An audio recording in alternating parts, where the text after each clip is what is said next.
الرحمن الرحيم الحمد لله والصلاة والسلام على رسول الله وعلى آله وصحبه ومن والاه. Welcome everybody to the Safina Society Nothing But Facts live stream on a Thursday.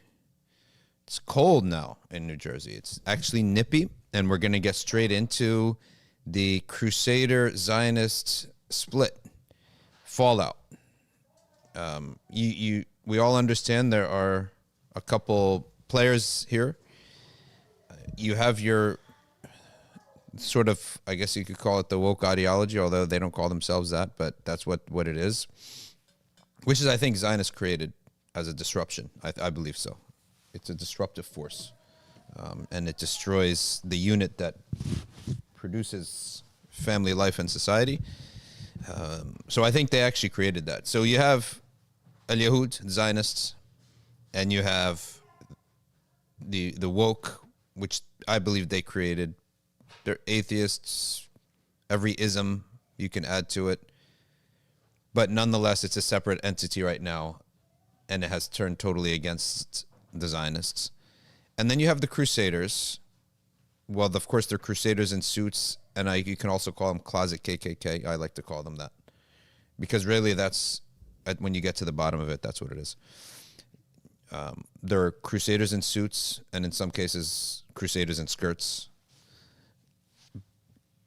But they're essentially divided into two types. There is the pro and the con, the pro and anti-Zionist now. The older ones are not so much Crusaders and not so much closet KKK, but they're pro-Zionist. And then the latter generation is very much Crusader, and they try to sort of go with this muscular Christianity, which is really it's a sentiment. That's all it is. It's just sentiment. It has no substance to it.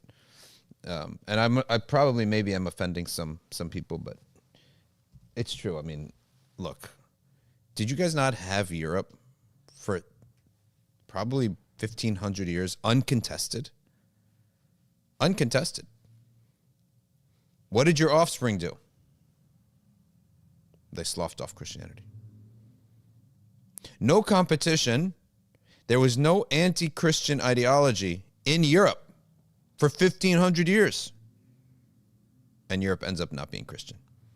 Why would I ever have to worry about a theology? Its own children threw it away. Right? It's lacking in so many different things as an ideology. It does have the one thing it has, which is it does have a concept of good and evil. It has a concept of belief in God, and it has a concept of keeping their family together. But I mean, that's you need a lot more in the religion. So because of the ideology was messed up in a certain way, you ended up having the Protestant Reformation, and the Protestant Reformation just led to atheism. Who else you have? Then you have Muslims, and Muslims have their own things to clean up and needs to be cleaned up, and are not really that huge of a player in terms of the American scene. I don't think so. The anti-Sharia thing, it's spreading, by the way. But my question is like, so what's going to be illegal? Praying in the park? What, mosques? The anti-Sharia bills. What is going to be, just explain to me what's going to be illegal. Mosques? That's why they are Crusaders in suits. No doubt about that. Don't know what's going to be. So those are the three groups. And the FBI Director Kash Patel announced he is ending the Bureau's partnership with the ADL, saying he disliked former Director Comey's approving comments about the Jewish advocacy group. James Comey wrote love letters to the ADL and embedded FBI agents with them, said Kash Patel. He accused the organization of spying on Americans, but did not provide specific details. The ADL, which describes itself as the leading anti-hate organization in the world, with a mission to stop defamation of Jewish people and secure justice for all, said in a statement that it has deep respect for the FBI and law enforcement of all levels of the country. in light of an unprecedented surge of anti-Semitism, okay, we remain more committed than ever to our core purpose, to protect the Jewish people. So, again, we've covered this a lot, and we've discussed this a lot, but the idea of the reason that Zionist Jews are able to play games is because they're an ideology, a politics, and an ethnicity at once. So when you behave politically and people object to your political actions in the world, then you pivot really quickly and say you're against our ideology. You're against our ethnicity and you're racist. That's the game that's being played. So that's the game that's being played. But when it comes to your politics, when it comes to your behavior, yeah, I guess we're all anti-Semites. When it comes to your ethnicity, I don't think anyone cares. Nobody cares what ethnicity. Well, I mean, some people do care. The closet KKK, they care. Anti-Semitism, being anti-Jewish, is in regards to your beliefs and your politics. I mean, if you believe that only one group of people should be served by everybody else, and justice only applies one way, and we don't have to be fair, and we're meant to use those other people.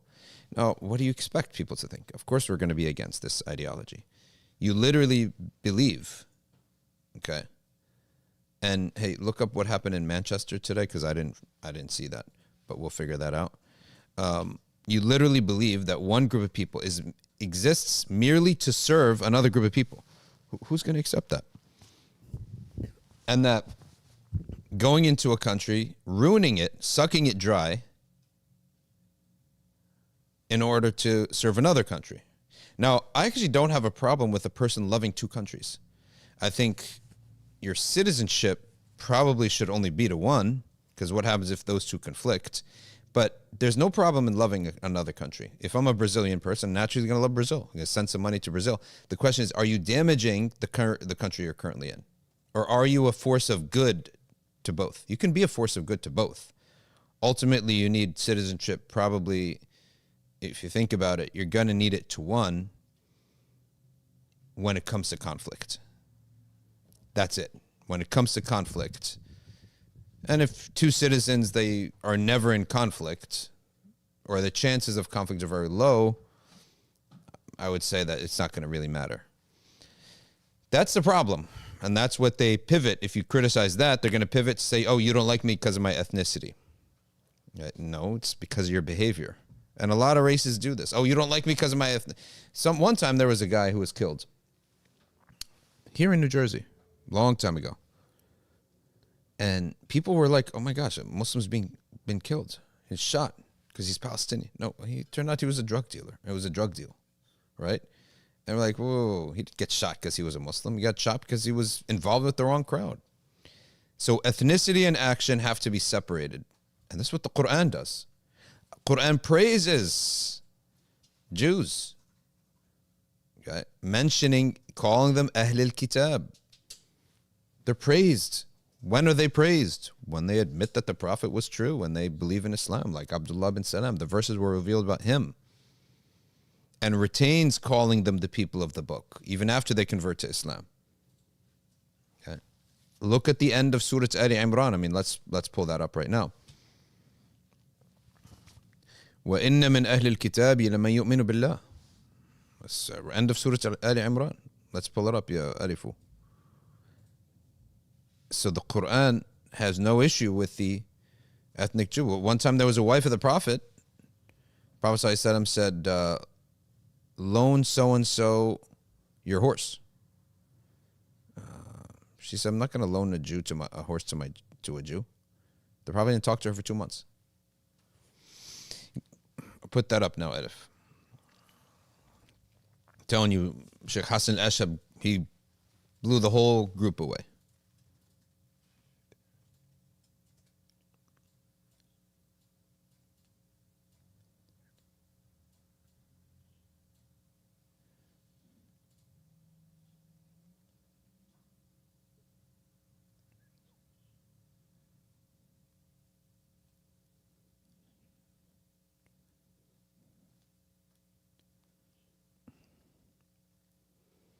We got it, Alif one? Yeah. Okay.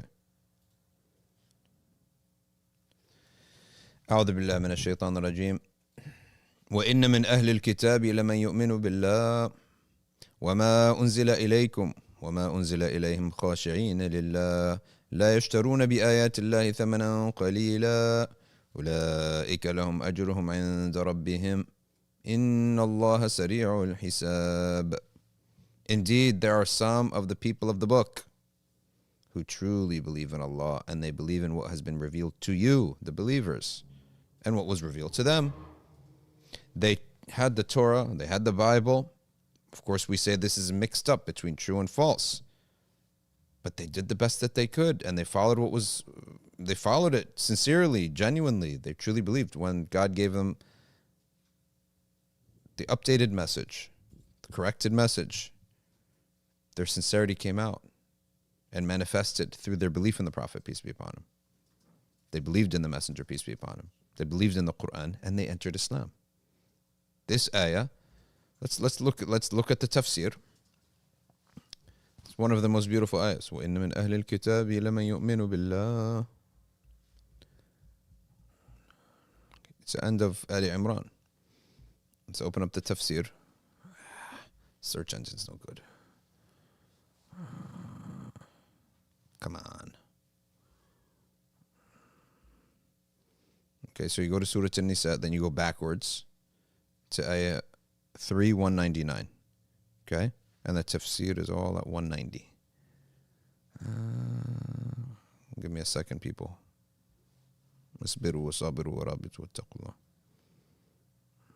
Okay, here it is. These last 10 ayahs are very important. في خلق السماوات والأرض واختلاف الليل والنهار لآيات لأولي الألباب. The sunnah is to recite the last 10 ayahs when you wake up for tahajjud. And it's going to mention here, let's go to the tafsir. You know, we do this stuff off the cuff, so you have to be patient with me when I look something up.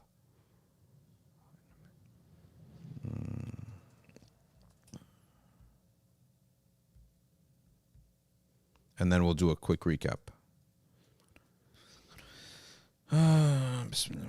If it takes too long. Okay, here we go.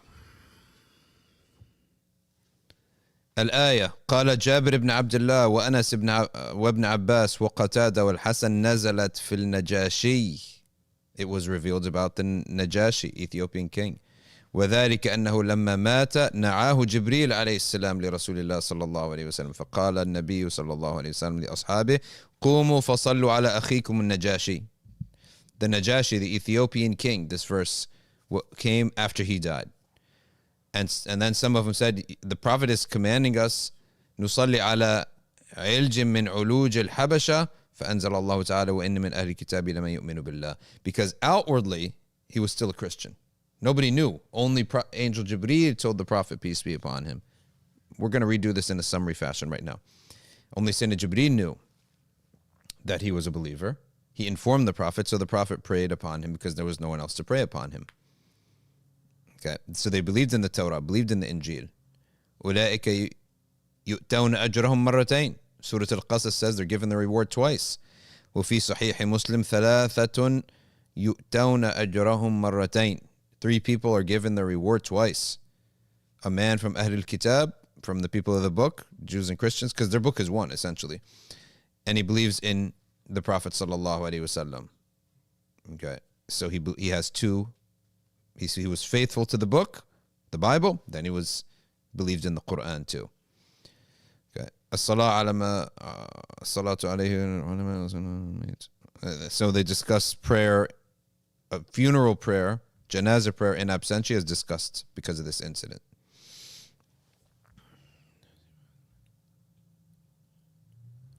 And Najashi's name was Ashama. That was his name, which is Atiyya in Arabic. And Allah describes them as خاشعين لله أذلة. Okay, ونصب على الحال من المضمر الذي. Okay, let's and also it's Abdullah bin Salam as well. It applies to him. All right, let's do a quick summary so Waqas could get it and his team could get it. Let's recite it again because it's such a beautiful ayah. أعوذ بالله من الشيطان الرجيم وإن من أهل الكتاب لمن يؤمن بالله وما أنزل إليكم وما أنزل إليهم خاشعين لله لا يشترون بآيات الله ثمنا قليلا أولئك لهم أجرهم عند ربهم إن الله سريع الحساب.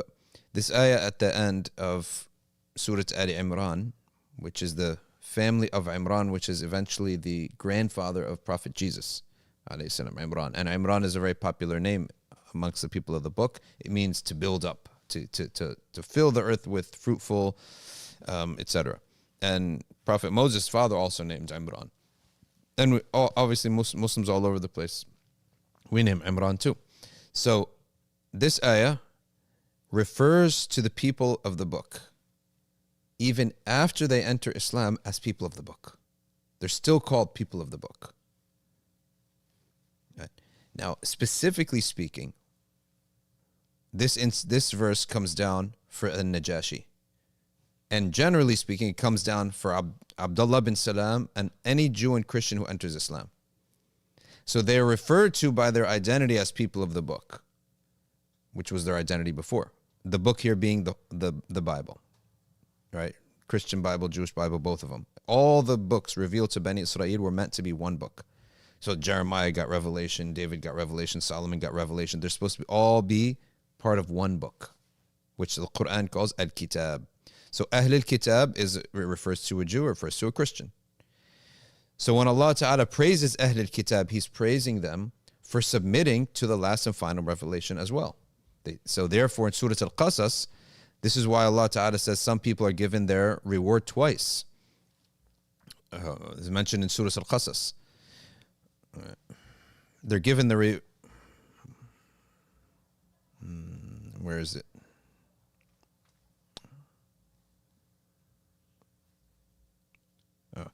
They're given the reward twice for believing in the book, the Bible, the Torah, whatever religion of Judaism or Christianity they were upon, being sincere to it, and the sincerity comes out when you get the new message, because you're there to serve God, not to serve a team. So if God comes to you with new information and a new revelation, you got to follow it. So they did follow it. That's why they're rewarded. Verily, from the people of the book are those who believe in Allah and what's been revealed to you, O Muhammad, and what was revealed to them. They were humble, full of awe towards God.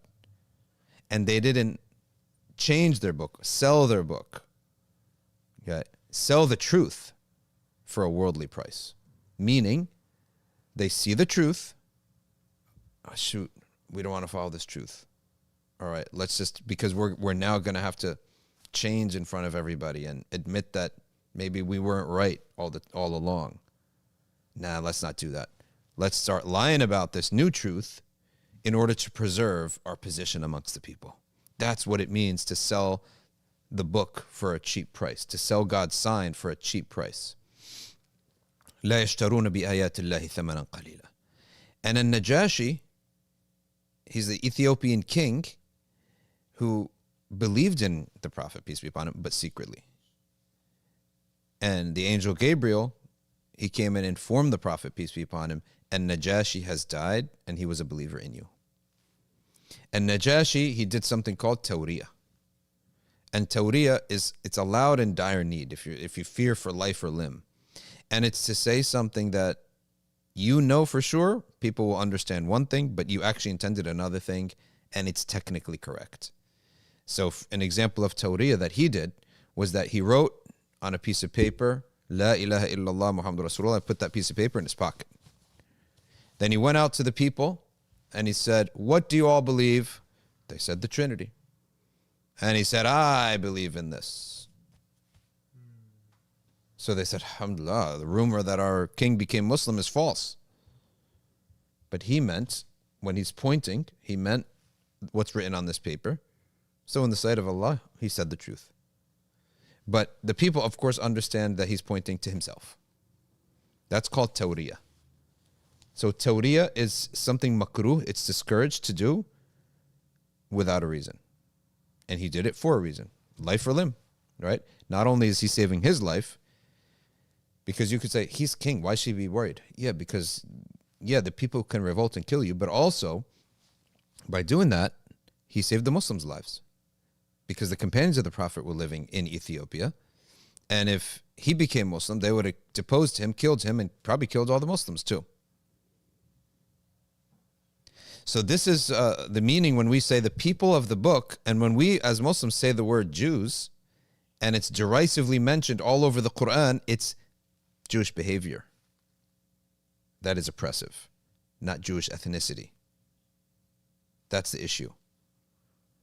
So whenever the Quran says al-Yahud this and Yahud that, the accusation is on your behavior, not your race. And very clearly in this verse right here, it's praising them when they do good deeds. And the best of good deeds, you believe in the Prophet, peace be upon him. Right? And the worst of bad deeds, you reject God's Prophet to you. So when we talk about this, when you get this game played with you, that is ethnicity versus belief. Yeah, certain beliefs we're against. If the whole WhatsApp is on. When ethnicity is an issue, okay, that would be racism, clearly. When a woman, the Prophet ﷺ told one of his wives, lend your horse to this Jewish woman, to this woman, she said, I'm not going to lend my horse to a Jew. The Prophet didn't talk to her for two months. That Jewish woman had entered Islam, but she was still referred to as a Jew ethnically. Ethnically, she was a Jew. And hence, the ethnic racism is very clearly forbidden in our religion. But to criticize someone for their behavior and hate them because of their behavior is promoted in our religion. Okay? If somebody, and there's another subject to talk about, when do you separate between the sin and the sinner? And when do you connect between the sin and the sinner? It's not up to us. It's up to them. If they attach themselves to their sin and make it their identity, then I can't hate your sin without hating you either. You connected the two together. Versus when you separate the two, then I can hate the sin and I could still love you because you've separated yourself from this bad habit. There are a lot of alcoholics out there in the world who hate the fact that he's an alcoholic. The fact that he hates it, he recognizes it, he despises it, I could still love him as a Muslim brother and support him, okay? Because he hates his habit. But the moment the guy says, I'm a proud alcoholic, I'm a proud fornicator, okay, I'm a proud homosexual, then you have tied, I'm a proud murderer of babies and genocider, which they are proud killers of babies. They literally believe in that. If you don't believe that, then you'd miss a whole bunch of episodes with Mizrahi. He's very open about it. I can't separate between you and your sin. Then I hate your sin, and therefore I hate you too. Okay? So love the sin and hate the sinner is true on one condition. If the sinner separates himself from his sin. If he ties his identity and intertwines it with his sin, and doesn't believe it's a sin at all, then I have to hate him too, right? You cannot have true love without hate. It's logically impossible because the person who identifies with the destruction of what you love, you naturally have to hate that person too, okay? What does it mean? Now let's go to the next question. What does it mean to have hatred for somebody in Islam, religiously speaking? Does it mean that my heart has to boil over and I have to be in a rage against him? No, it means that certain things I will not do. I will not support him. I will not befriend him. I will not fraternize with him. I will not be seen with him. I will disavow him. I will disavow from him. That's literally the meaning. So it has a behavior to it and is not necessarily connected to this, what we would generally understand as like a rage and an anger and all that stuff. Right. And what's the proof of that? The proof of that is that companions disavowed and cut off their closest relatives around the time of the Battle of Badr, when the war between Muslims and pagans was at its highest. A few years pass. As soon as one of them changes that position, all of a sudden that disavowal is gone and now they're friends again. It's a principled position of disavowal, and certain behaviors will not occur towards this person. That's what we mean when it's a policy to disavow somebody. Okay. It's a behavior. And everyone does this. Now, are you telling me that if someone in CNN was caught, changed his mind, and became a right-wing KKK, closet KKK type of person, or a Crusader in a suit, that Anderson Cooper is going to be seen with him hanging out? Of course not. He has to disavow from this person. He has to officially say words of disavowal and not be seen with him, not fraternize with him, and not hang out with him. That's what we're saying too. You cannot love a value and simultaneously love the person who believes in the destruction of that value or that person. In our case, to the Prophet, peace be upon him. Why is Islam stronger than all these isms?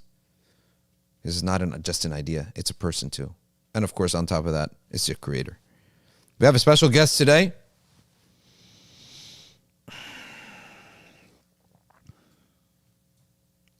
Our special guest represents the fourth madhhab, and we have multiple representatives of the fourth madhhab in our community, and one of them is Shaykh Ahmed Mutawalli, and the other one is down in Cherry Hill, who used to have a good soccer team because they used to play Cherry Hill. They were always a tough team to beat in soccer. But he's originally from North Carolina. North Carolina, we have to ask him where, because they have the Tar Heels and they have Duke. And they now have a decent football coach out there, coaching the Tar Heels. But we'll see if he kept up with that. All right, Edif, why don't you bring on our special guest of the day, Shaykh Imam John Starling at Hanbali. Welcome to the Safina Society Nothing But Facts live stream. Assalamu alaikum wa rahmatullahi wa barakatuh. Wa alaikum salam wa rahmatullahi wa barakatuh. How's everything going? Welcome to the stream for the first time. Welcome to the stream. I appreciate the welcome. Not the first time I've watched. I followed quite a bit. So alhamdulillah, good. Your program. Yeah. Good to be here. John Starling is now the latest Arkview teacher, and he will be teaching at Arkview.org. Through Arkview.org, he's teaching Hanbali Aqeeda. And so if you want to study the Athari Creed, also we can term it the Hanbali Creed, you're going to study with Imam John Starling here at Arkview. Now, tell me something real quick. Some people, let's get to your biography first. Let's get into that. So you're actually a Southerner, right? I am. Born and raised in North Carolina. Which city in North Carolina? Born in Jacksonville, raised in Wilmington, which is down south by the coast. So I'm a beach boy. Oh. Close to South Carolina. Yeah, grew up in the water, the ocean, surfing, swimming. So North Carolina has water. This is new. This is news. So they never taught this in school. East Coast. Yeah, yeah. Everyone, you know what that means. Pull up a map. We got to see a map. Yeah. Yeah, we're gonna need to see this map because we have to see that, and show everyone where North Carolina is, because we have a lot of viewers in. Oh, you have a huge coastline. Yeah, major coastline. Zoom out a little bit, Edif. So you're actually not that far. If I was to drive, it takes 3 hours, 2.5 hours to get to Baltimore. If I was to keep going now, probably I'm going to add another 7 hours. Yep, around that. Exactly. Around that time. Now, North Carolina is its East Coast is very big. Mm-hmm. So, but you're from the southern part, and that water must be completely gorgeous, because Myrtle Beach we all know about. Wilmington is only about an hour from there, right? That's about right. An hour, 45 minutes into an hour, yeah. And the water is always great. It stays warm for quite some time. It gets actually a lot warmer than what we get up here in New Jersey. So for sure, long summer season, yeah. And cleaner too. Edwin, why don't you swap me out for the map so everybody could see the distance between New Jersey and North Carolina? Now, so you're not from the triangle, that university triangle? You're not from there. No, but I did go to school there. So you mentioned some of my rivals, Chapel Hill, Duke. I'm from NC State, which is the Wolfpack. NC State. NC State is They always have a Raleigh, good. North Carolina, yeah. They're green, right? Their team. The colors are red. Oh, red. Okay. Well, who's green? Red, There's white, and black, yeah. Isn't there a North Carolina team that's green? Or I'm maybe not I'm sure. confusing them. Yeah, yeah. Okay, so you have NC State, you have UNC. UNC. Is that private or is it? Those are big state schools. UNC State schools. and NC State are like some of the biggest North Carolina state universities. And then you have Duke. Duke's a private university. and they're the bunch of snobs, aren't they? I don't know about that, but Duke used elite. It's a pretty elite school. Yeah. Yeah, so when I was young and you're from the same generation as I am, Christian Laettner, right? Christian Laettner was the center for Duke, and many people got this guy sort of confused, in a sense, because he came off like this elite preppy kid, right? He looked like one, but actually he wasn't. He's actually a grimy upstate New Yorker who is very poor, but he looked elite, and people think because he's from, Elif, zoom out a little bit so people can see the distance between New Jersey and North Carolina. Yeah, there you go. He looked elite, but his behavior was blue collar, and he rubbed people the wrong way, and they thought, what an arrogant jerk this guy is. But in fact, truth of the matter is that he was actually a poor kid from upstate New York, really poor. And that's why he was grimy. He was, so he probably gave you all fits, and he took Duke to the highest level of play. They won at 2 NCAA tournaments with him. And then he went on to the pros, and he was just an average player in the in the NBA, but he's the most famous Duke player. Yeah, the name rings a bell, but by that time in college, for me, I had already phased out of the basketball craze. Of course, we always claim Michael Jordan, who was a player for UNC Chapel Hill, and his family resides in Wilmington, which is where I was raised. And we have a stretch of I-40, which is the highway running east to west. It goes all the way to California. So there's a stretch of like 50 miles that was dedicated to him called I-Michael. Really? So when I grew up, I was watching basketball, and when I was watching it, it was watching Michael Jordan and the Bulls back when they were, just destroying everybody. But by the time I got to college, I was not into it anymore. Yeah. I think I went to one game the entire 4 years of college. Yeah. And I think I was pressured into going by some of my dorm mates. So, yeah. Yeah, I mean the name Christian Laettner certainly rings a bell, but I can't place him during my time in school.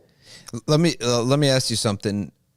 We get this idea that part of the country, which is North Carolina, South Carolina, Kentucky, Georgia, Alabama, Tennessee, West Virginia, this is really where the Fitra is very good. It's the reason I say the Fitra is very good is that it's a country atmosphere, but it's not very harsh. It's not arid like Texas. So I would say that people of the desert like Nejd, and Ed, if we can go back to the regular shot, people who are in the deserts like Nejd, they're on the Fitra too, but they can get a bit harsh. Okay. But people who are in the nice country where there's water, there's streams, there's lakes, there's that, they're on the Fitra, but they're soft, and it really keeps your Fitra in a nice balance. So you think that's accurate? Now that you lived in the East Coast, and you've lived in the East Coast, city people, you've lived in Saudi Arabia, probably mixed with people from Nejd and Hijaz, and you lived in North Carolina. So you tell us, is my assessment right or wrong? I lived in Tanzania for about 6 months as well. Tanzania, Ajib. Yeah, East Africa. Got a little flavor of that. Interesting. Yeah. So we're going to have to hear that story eventually too. For sure. Yeah, it's a great story. Yeah, I think, Southerners have it's kind of a double-edged sword when you're up north. So we do have a good reputation for hospitality and manners. Yeah. And there's definitely a Southern tradition for that. Mm-hmm. So, I think there's a culture down there that kind of is still holding on to community and family values. Mm-hmm. Even in North Carolina, which I believe is rather, in comparison to other Southern states, is more of like I don't want to say progressive, but they're definitely Democrats. Majority of them are Democrats, at least the last time I checked, or that's the environment that I grew up in.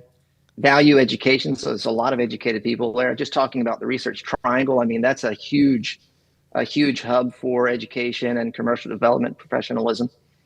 And the Muslim community that I was involved with there in Raleigh, the reason that it was so large is because it was a destination for schools and industry. What industry?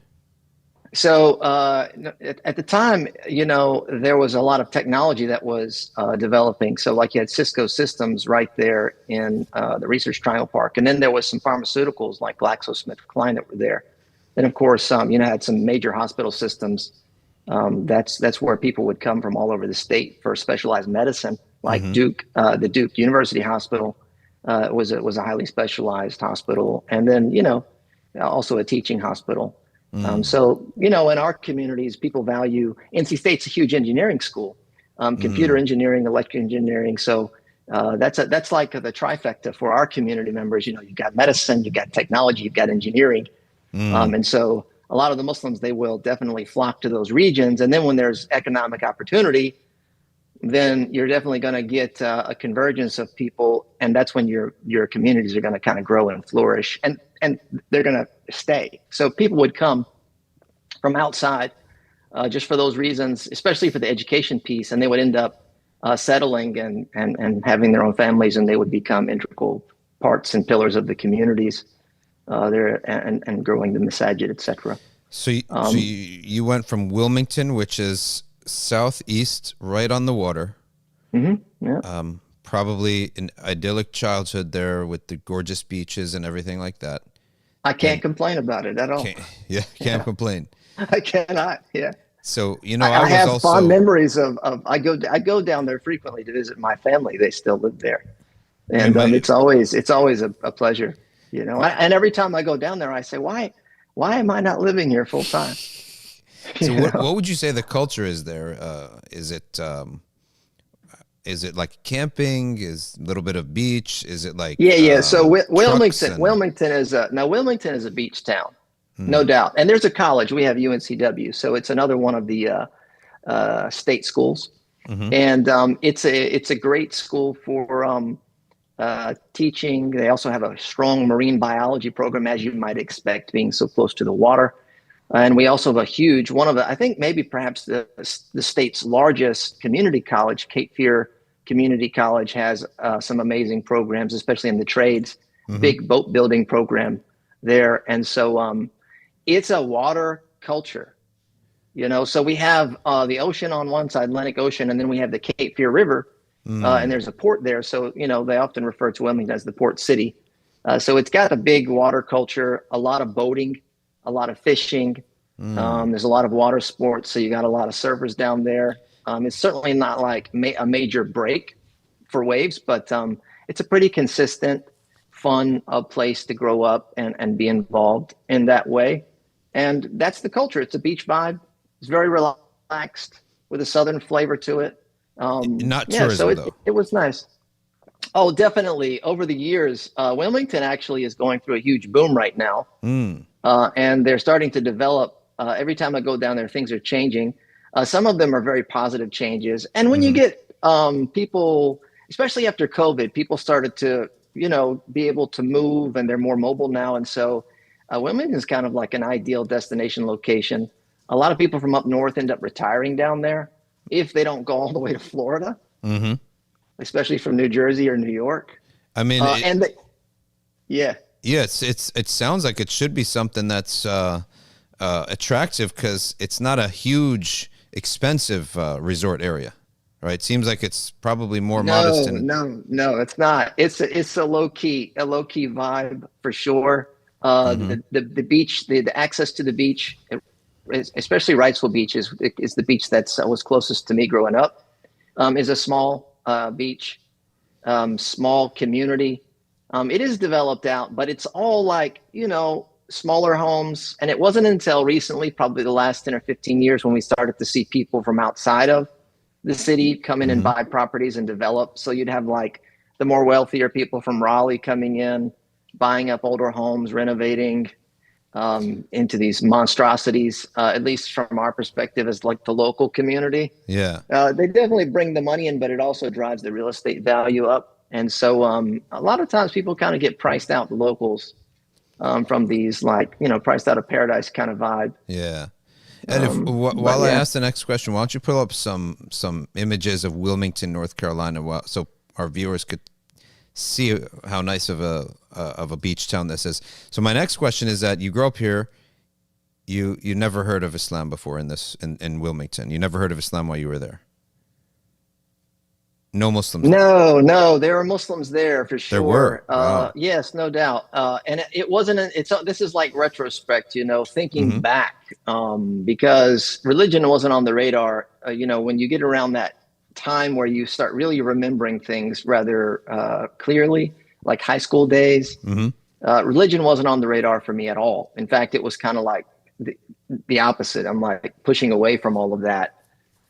And but I can remember some classmates just by their names. Now that I think about it, we butchered the name, of course, in pronouncing it. But looking back, going, oh, that's his name. His actual name was Alsim. His actual name, And they were classmates. I ended up having a lab partner in, I believe, one of my biology classes or science classes, who was Muslim, Pakistani or Indian Muslim. I think he actually saved me from catching myself on fire with the Bunsen burner one time as well in one of our science projects. Yeah, so only if I a ever certain run into him, generation I'll knows certainly about think Bunsen about burner. him. Yeah. That's good. Yeah, that's when the gas was piped right into the class, and you could just light that thing right on fire. But yeah, good old days. So you move now to I guess in your context, the big city. It is. And NC State was probably what, 25,000 students or something. That was about that exactly. Yeah. Yeah. 25,000 students, huge university. Like the campus is massive. I'm living on campus in the dorms. First year as a freshman, just feeling my way through the environment, getting used to the atmosphere of college. And by the end of my first year, so I was a business major right away. I had already known the direction I was heading in after my father, who did a business degree at UNC Chapel Hill. So that was kind of a rivalry. My grandfather graduated from NC State with a degree in electrical engineering way back when. So I was doing business, and I believe close to the end of my freshman year, I started getting a little more comfortable with the environment. I was also starting to feel the freedom of being away from home. Yeah. And now the responsibility. And then that responsibility led me to like this, what's to come? What should I be looking forward to? And I think around that time is when I started asking the questions like, what am I going to do with my life? Yeah. Where am I going? Is this just get a degree and then get a job and then kind of, that thought process that many people end up having? There's this moment of awakening, if you will, to a greater cause, or Was a that need your to feel freshman like year? there's something there. End of my freshman year into my sophomore year. Yeah. And that's when I got interested in religion. You mentioned your family, your dad, grandpa. Are you one of those types, that family that has been there for like 5-6 generations? Yeah, North Carolina. We've been there for quite some time. Yeah, because Southerners, So I know they trace yeah, themselves.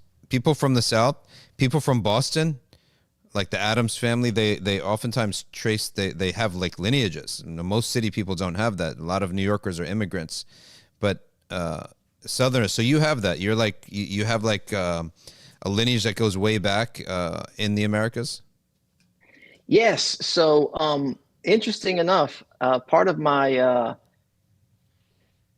growing up, I guess, into manhood, if you will, after graduation from college, I spent my grandmother, who was in her 80s at the time.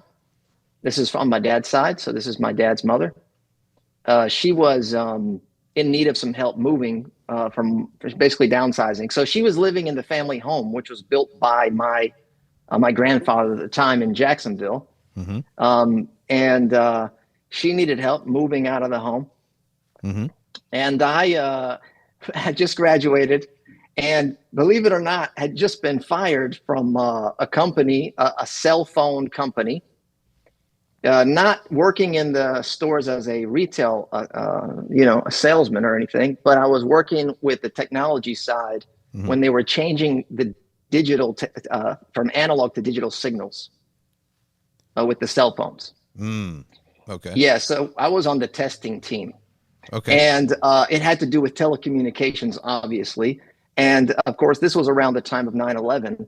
And right when that happened, all of that got shut down. I'm sure you remember that. Like air traffic got shut down, telecommunications got shut down. Everything and so was shut down, yeah. This impacted us as our job. It was kind of like during college and right after college job. And we ended up getting kind of our contracts didn't get renewed for some reason during that time. And so I ended up going to make a long story short, I ended up going to help my grandmother. So I lived with her for a while, a couple of months at least, helping her out. And I got to know one of her passions was genealogy. Interesting. And yes, and so she was the family record keeper of the lineage and all of the family documents. Yeah. And she shared a lot of that stuff with me. And my father and ended up digitizing that as to keep as a long-term record. And so she compiled all the records of the family's whereabouts all the way back to England. Your kid. Yeah. So no, that's legit, man. Yeah. It's like the family tree. And she was really into it. So a couple of some of the other family members. So it was also a tradition. So, she had family before her that were also holding on to records and ended up passing it down to her, kind of like now your turn to take the torch and develop it. It's like the development of a madhhab kind of a thing, just further polishing and shining and adding to and increasing the value. And so eventually, we ended up with this tremendous amount of records of family, of our family lineage. Yeah. So I'm from one of those families that kind of has that into our and family is that towards culture. From England or Scotland? Did you trace back to? Yeah. So to England on my dad's side. To England. So do you guys have a shield or what? Were you what? Family crest. Yes, we do. That is so cool. So I have it hanging in my house right here. Yeah. Do you have a digital version that you could send over to Edif? We need to see the Starling shields. Oh man, I wish I could. I don't have anything on a digital copy, but it's cool. It's a shield like you would normally see with a helmet on top, and it says "Gang Forward" on the bottom. It says what? Yeah. Gang Forward. What does that mean? I don't know, man. We're a gang that's going to take you on. Don't mess. Progress. Don't keep it moving. So, is it hanging on your wall? Stay together. Keep it moving. Yeah. It's hanging on my wall when you right when you come in the door. It's right there by the front door. So you're going to have to update that with a crescent. Got to have to put a crescent on there. Somewhere like on top of an arrow. You know how they always stick little things in there, right? I think that's a great idea. I'm gonna definitely take you up on that. Hey, I mean, if I had a shield like that, that would be like my profile pic. It would be everything, right? Yeah. That is really cool. You have a full-on British heritage. Moved to the Carolinas. From my father's side, yeah. My mother's side is different. My mother's side has the Scottish, the Scottish background. On her dad's side, and then her mother's side is like the local indigenous tribal people of North Carolina. I mean like the Native Americans. Native American side, yeah. Yeah. They have some tribal affiliate with Blackfoot and Crow, I think is what it is. Oh, that's cool. So here in New Jersey, they always teach us about the Lenape, or also pronounced Lenape. But they like to call it Lenape. That's who all the kids in New Jersey are taught. That were the natives of this land. So you have, and we know the Cherokee, I think, are down in Florida, the Seminoles, and the Sioux. Cherokee. We have a big Cherokee population in North Carolina in the mountain region. Yeah, they even have a reservation there, Cherokee Reservation. That's cool. So you have some of that in you too. I think it's like a real slight Like amount. a 1/16. Yeah, it's like a little, little dash. For conversation purposes, right? Sure. Yeah. It's like a little salt to add to the meal. It gives a little flavor. So, but nothing significant enough that I would put on a college application or anything, Oh, so you didn't get to college as a minority. We're not getting full rides to school because of that. Yeah. Okay, so tell us now, where did you first cross paths in a meaningful sense with Islam? So the most meaningful introduction that I had was in a course that I was taking in college, African American history. And it was covering the time period from the late 1800s to modern day. So, as you might imagine, we were looking at a lot of the Afrocentric movements, and like Marcus Garvey, et cetera, the Back to Africa type of movements. And then, of course, we run into Nation of Islam and the very dynamic personality of Malcolm X. And so a part of our school reading, and this history class was perhaps the most dense in terms of its reading. I never read that much ever. I was not a reader as a kid, and I was more of one of those in high school, like, can I get that little kid version of the book and couple it with a movie and then write my report?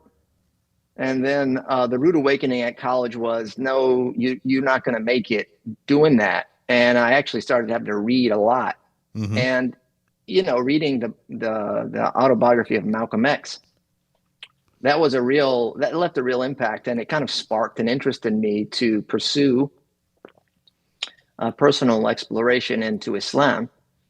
And that's when I started to research a little bit more. I read a couple of the Nation's books, Elijah Muhammad's How to Eat to Live. I read through that, and a couple of their like shorter little pamphlet books. Obviously, it didn't sit with me well, being that I'm a white guy. That's not the theology you're going to fit into. Yeah, it wasn't going to work out. Now, but Malcolm X, did your education Malcolm X had a huge impact. Did your education click with you that this isn't the real Islam, or have you never been taught the actual Islam? No, at this point, I hadn't really learned anything about Islam other than perhaps in high school history class, which would have been like a fleeting footnote. That's it. In class. Yeah, it'd have been a fleeting footnote of more like on a historical value. Yeah. More than a religious discourse. That probably got all mixed up in the memory bank of like Mesopotamia and stuff like that. Like it's like way out there. Yeah. No doubt. For all intents and purposes, I was totally unaware of anything significant about Islam. There might have been like some sound bites or the name Allah. That's about it. Yeah. So at this point, Malcolm X was my gateway, or my entry point, if you will, the key to the door. Yeah. And I just went for it. I was already interested, as I mentioned, in religion because I'm looking for some type of direction. Yeah. And I just thought, hey, this guy, his story was very profound. Many people are touched by that story from what I've come to find out. And it led me to research. The East Coast was crazy. I mean, it's like in places like East Orange, half the community half of that area almost entered Islam through Malcolm X in the 90s. Yeah, I can only imagine the type of reward that he's getting. Yeah. Having had such a positive impact on so many people and continues to do so. I mean, the legacy is phenomenal, honestly. So we're going to renew the YouTube link in a second. So why don't we get working on renewing the Zoom link? Sorry, because it's about to expire. You know that expires every 40 minutes or something.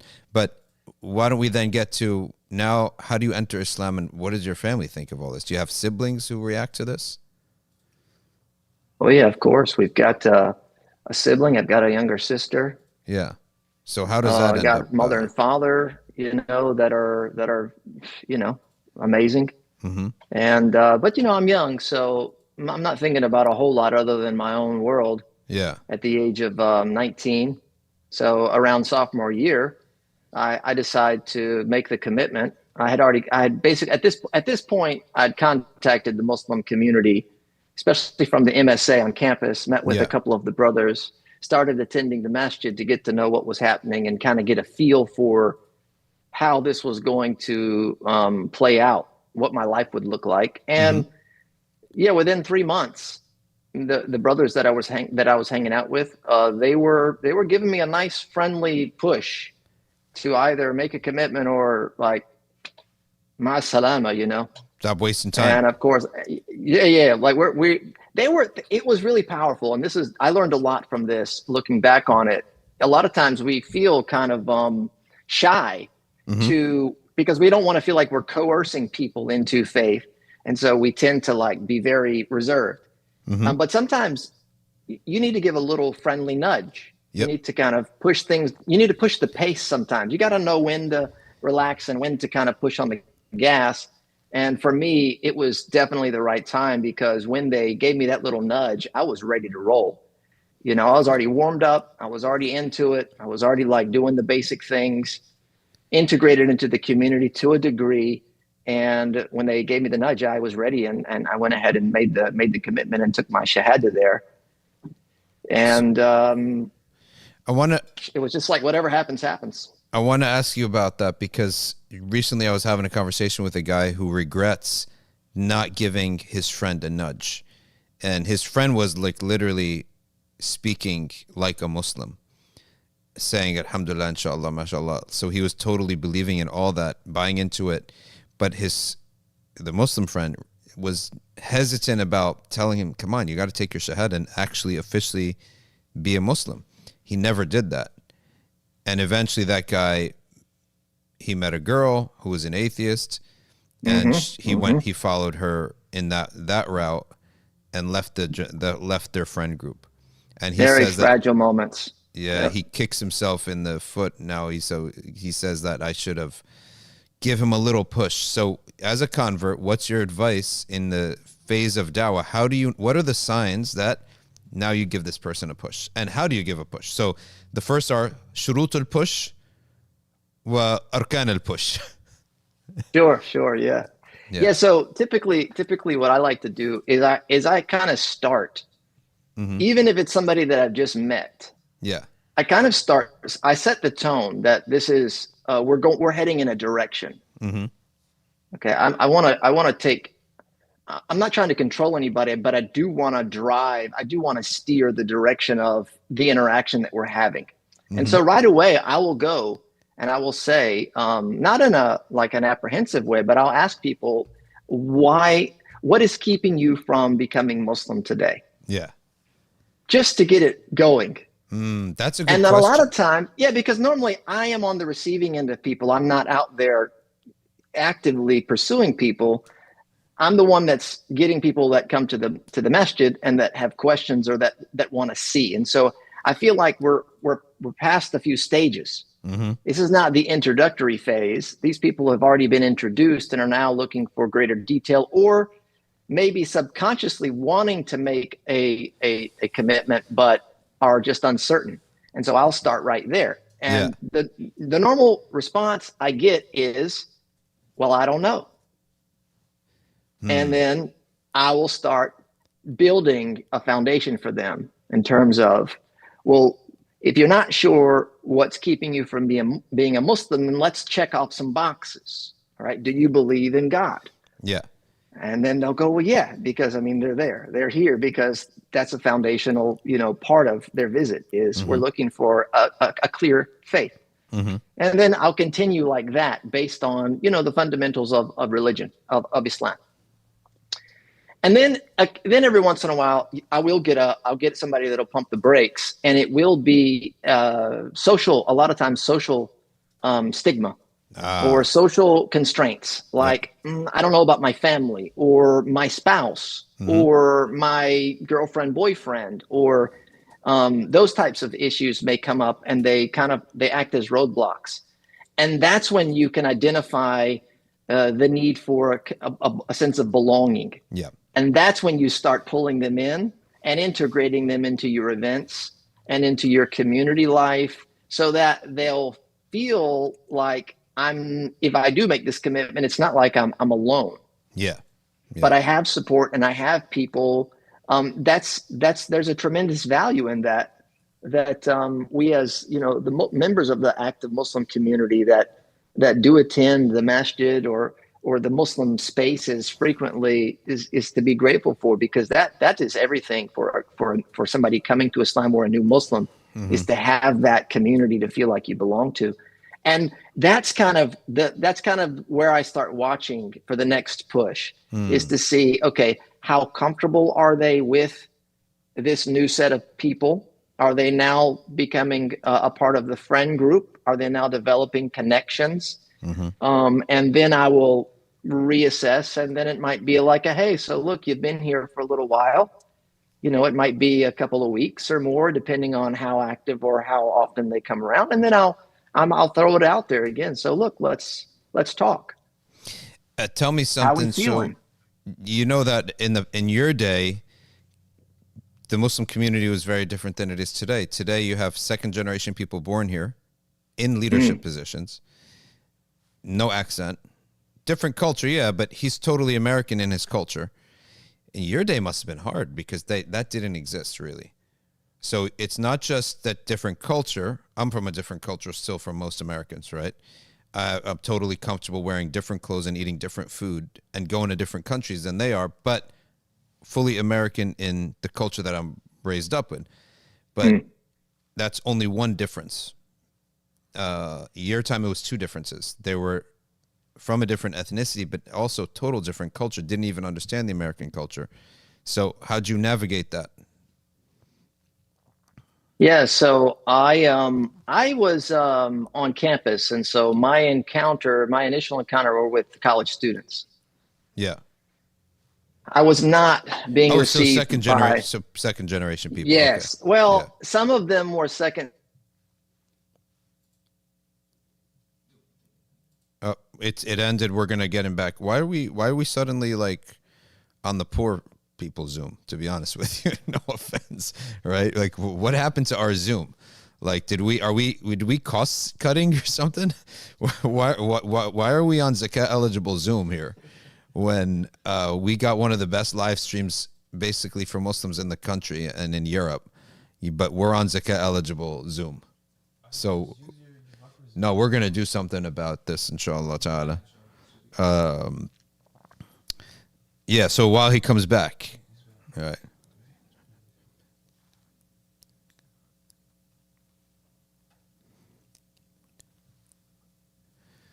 All right, now you're back. Sorry about that. I don't know why we're on zakat eligible Zoom, but all right, we'll get to the bottom of that. So continue. You entered Islam with second generation Muslims.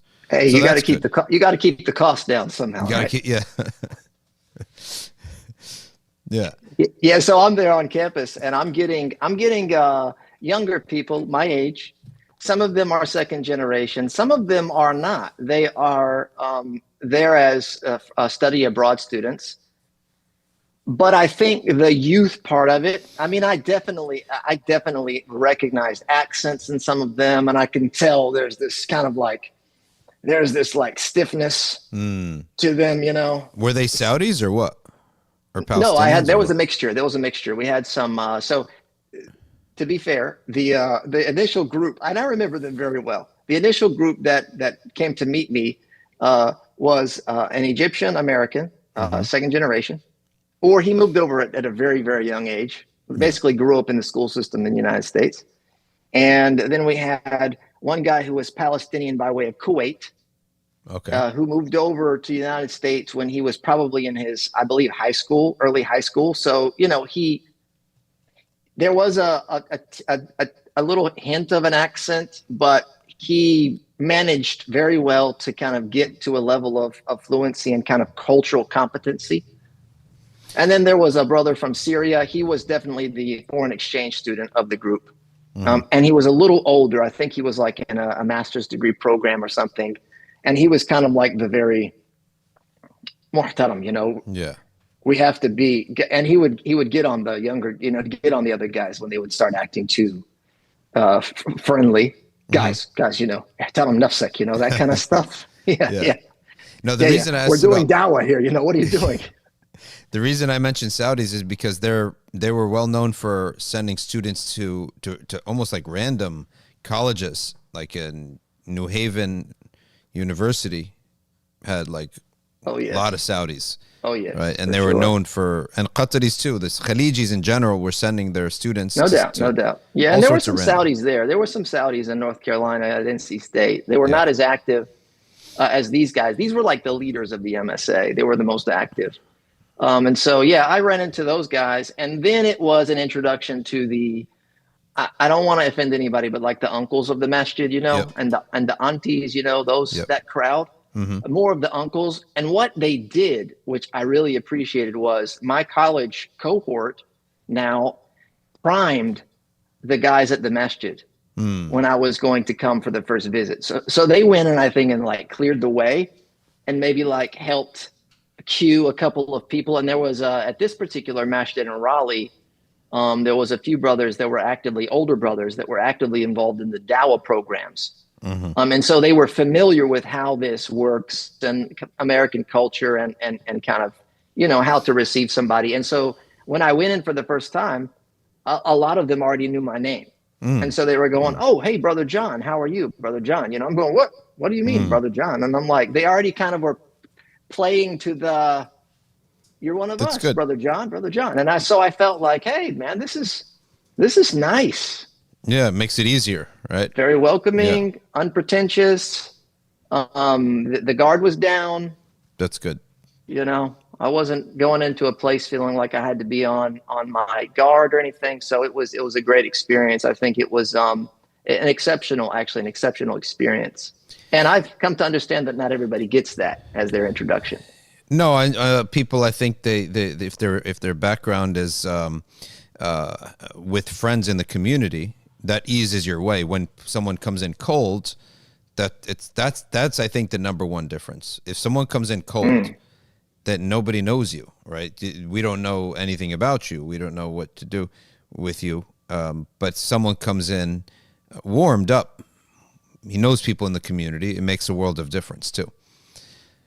All right, so it did for me, yeah, for sure.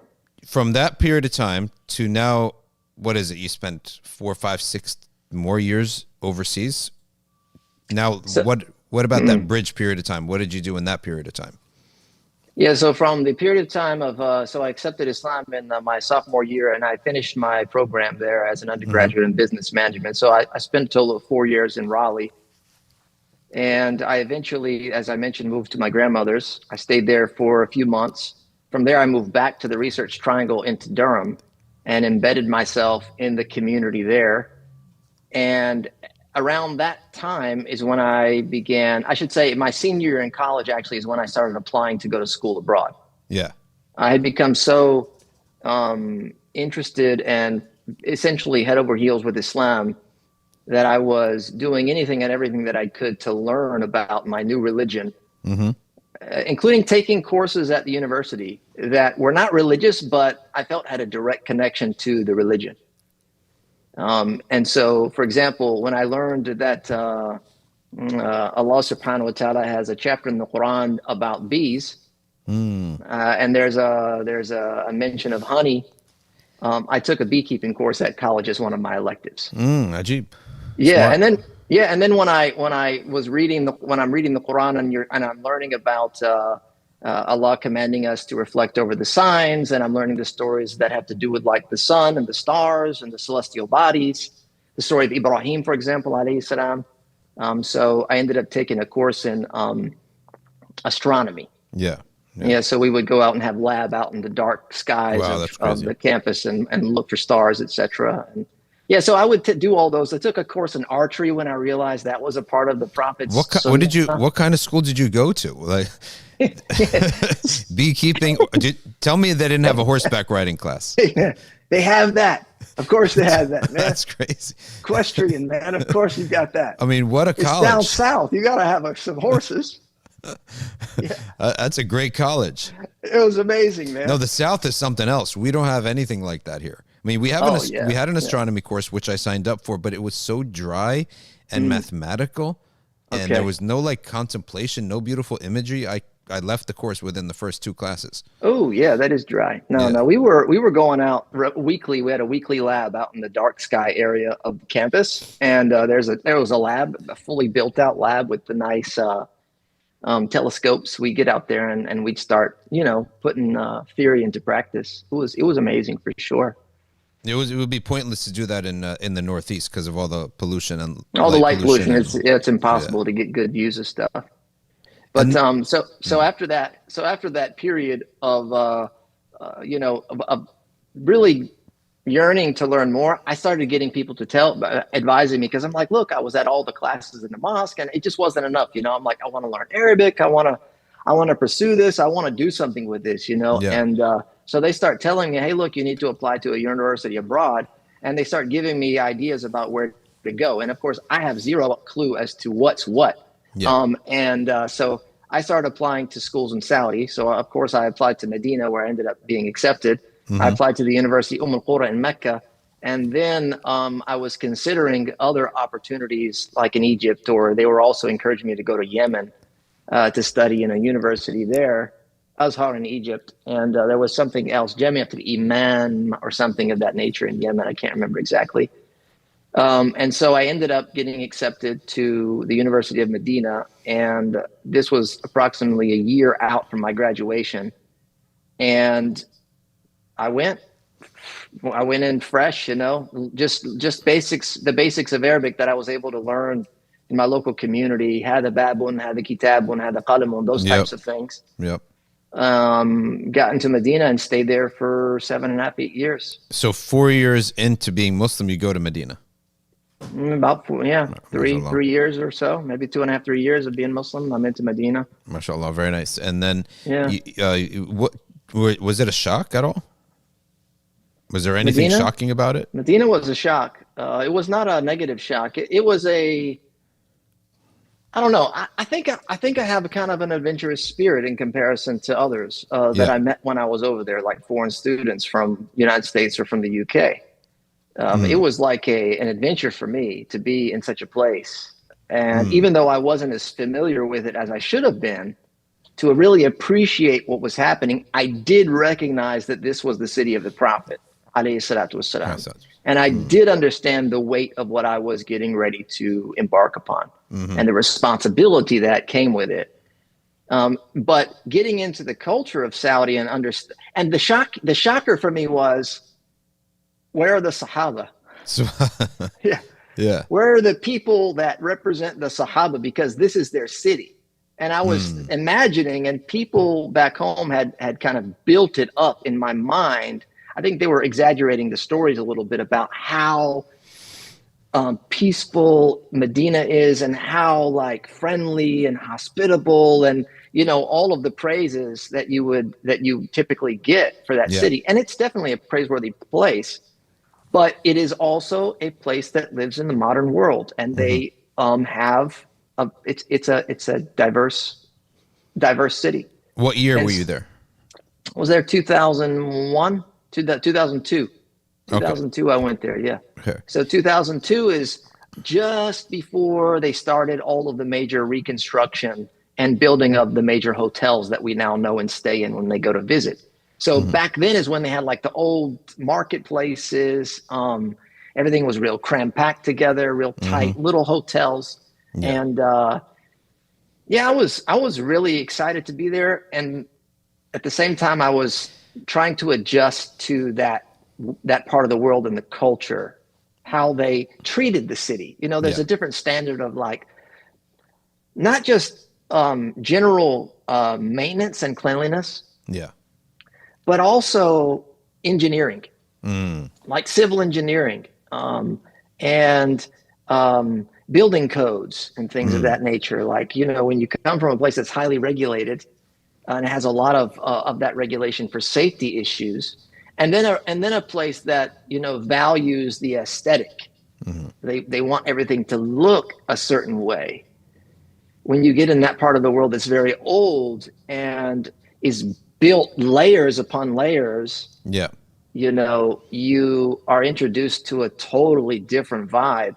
And it took a moment, Yeah. but I leaned right into it. I started getting into the vibe. I started getting into the whole thing, you know, getting down there on the floor, Yeah. eating on one tray, digging in with your hands, learning the etiquettes of that.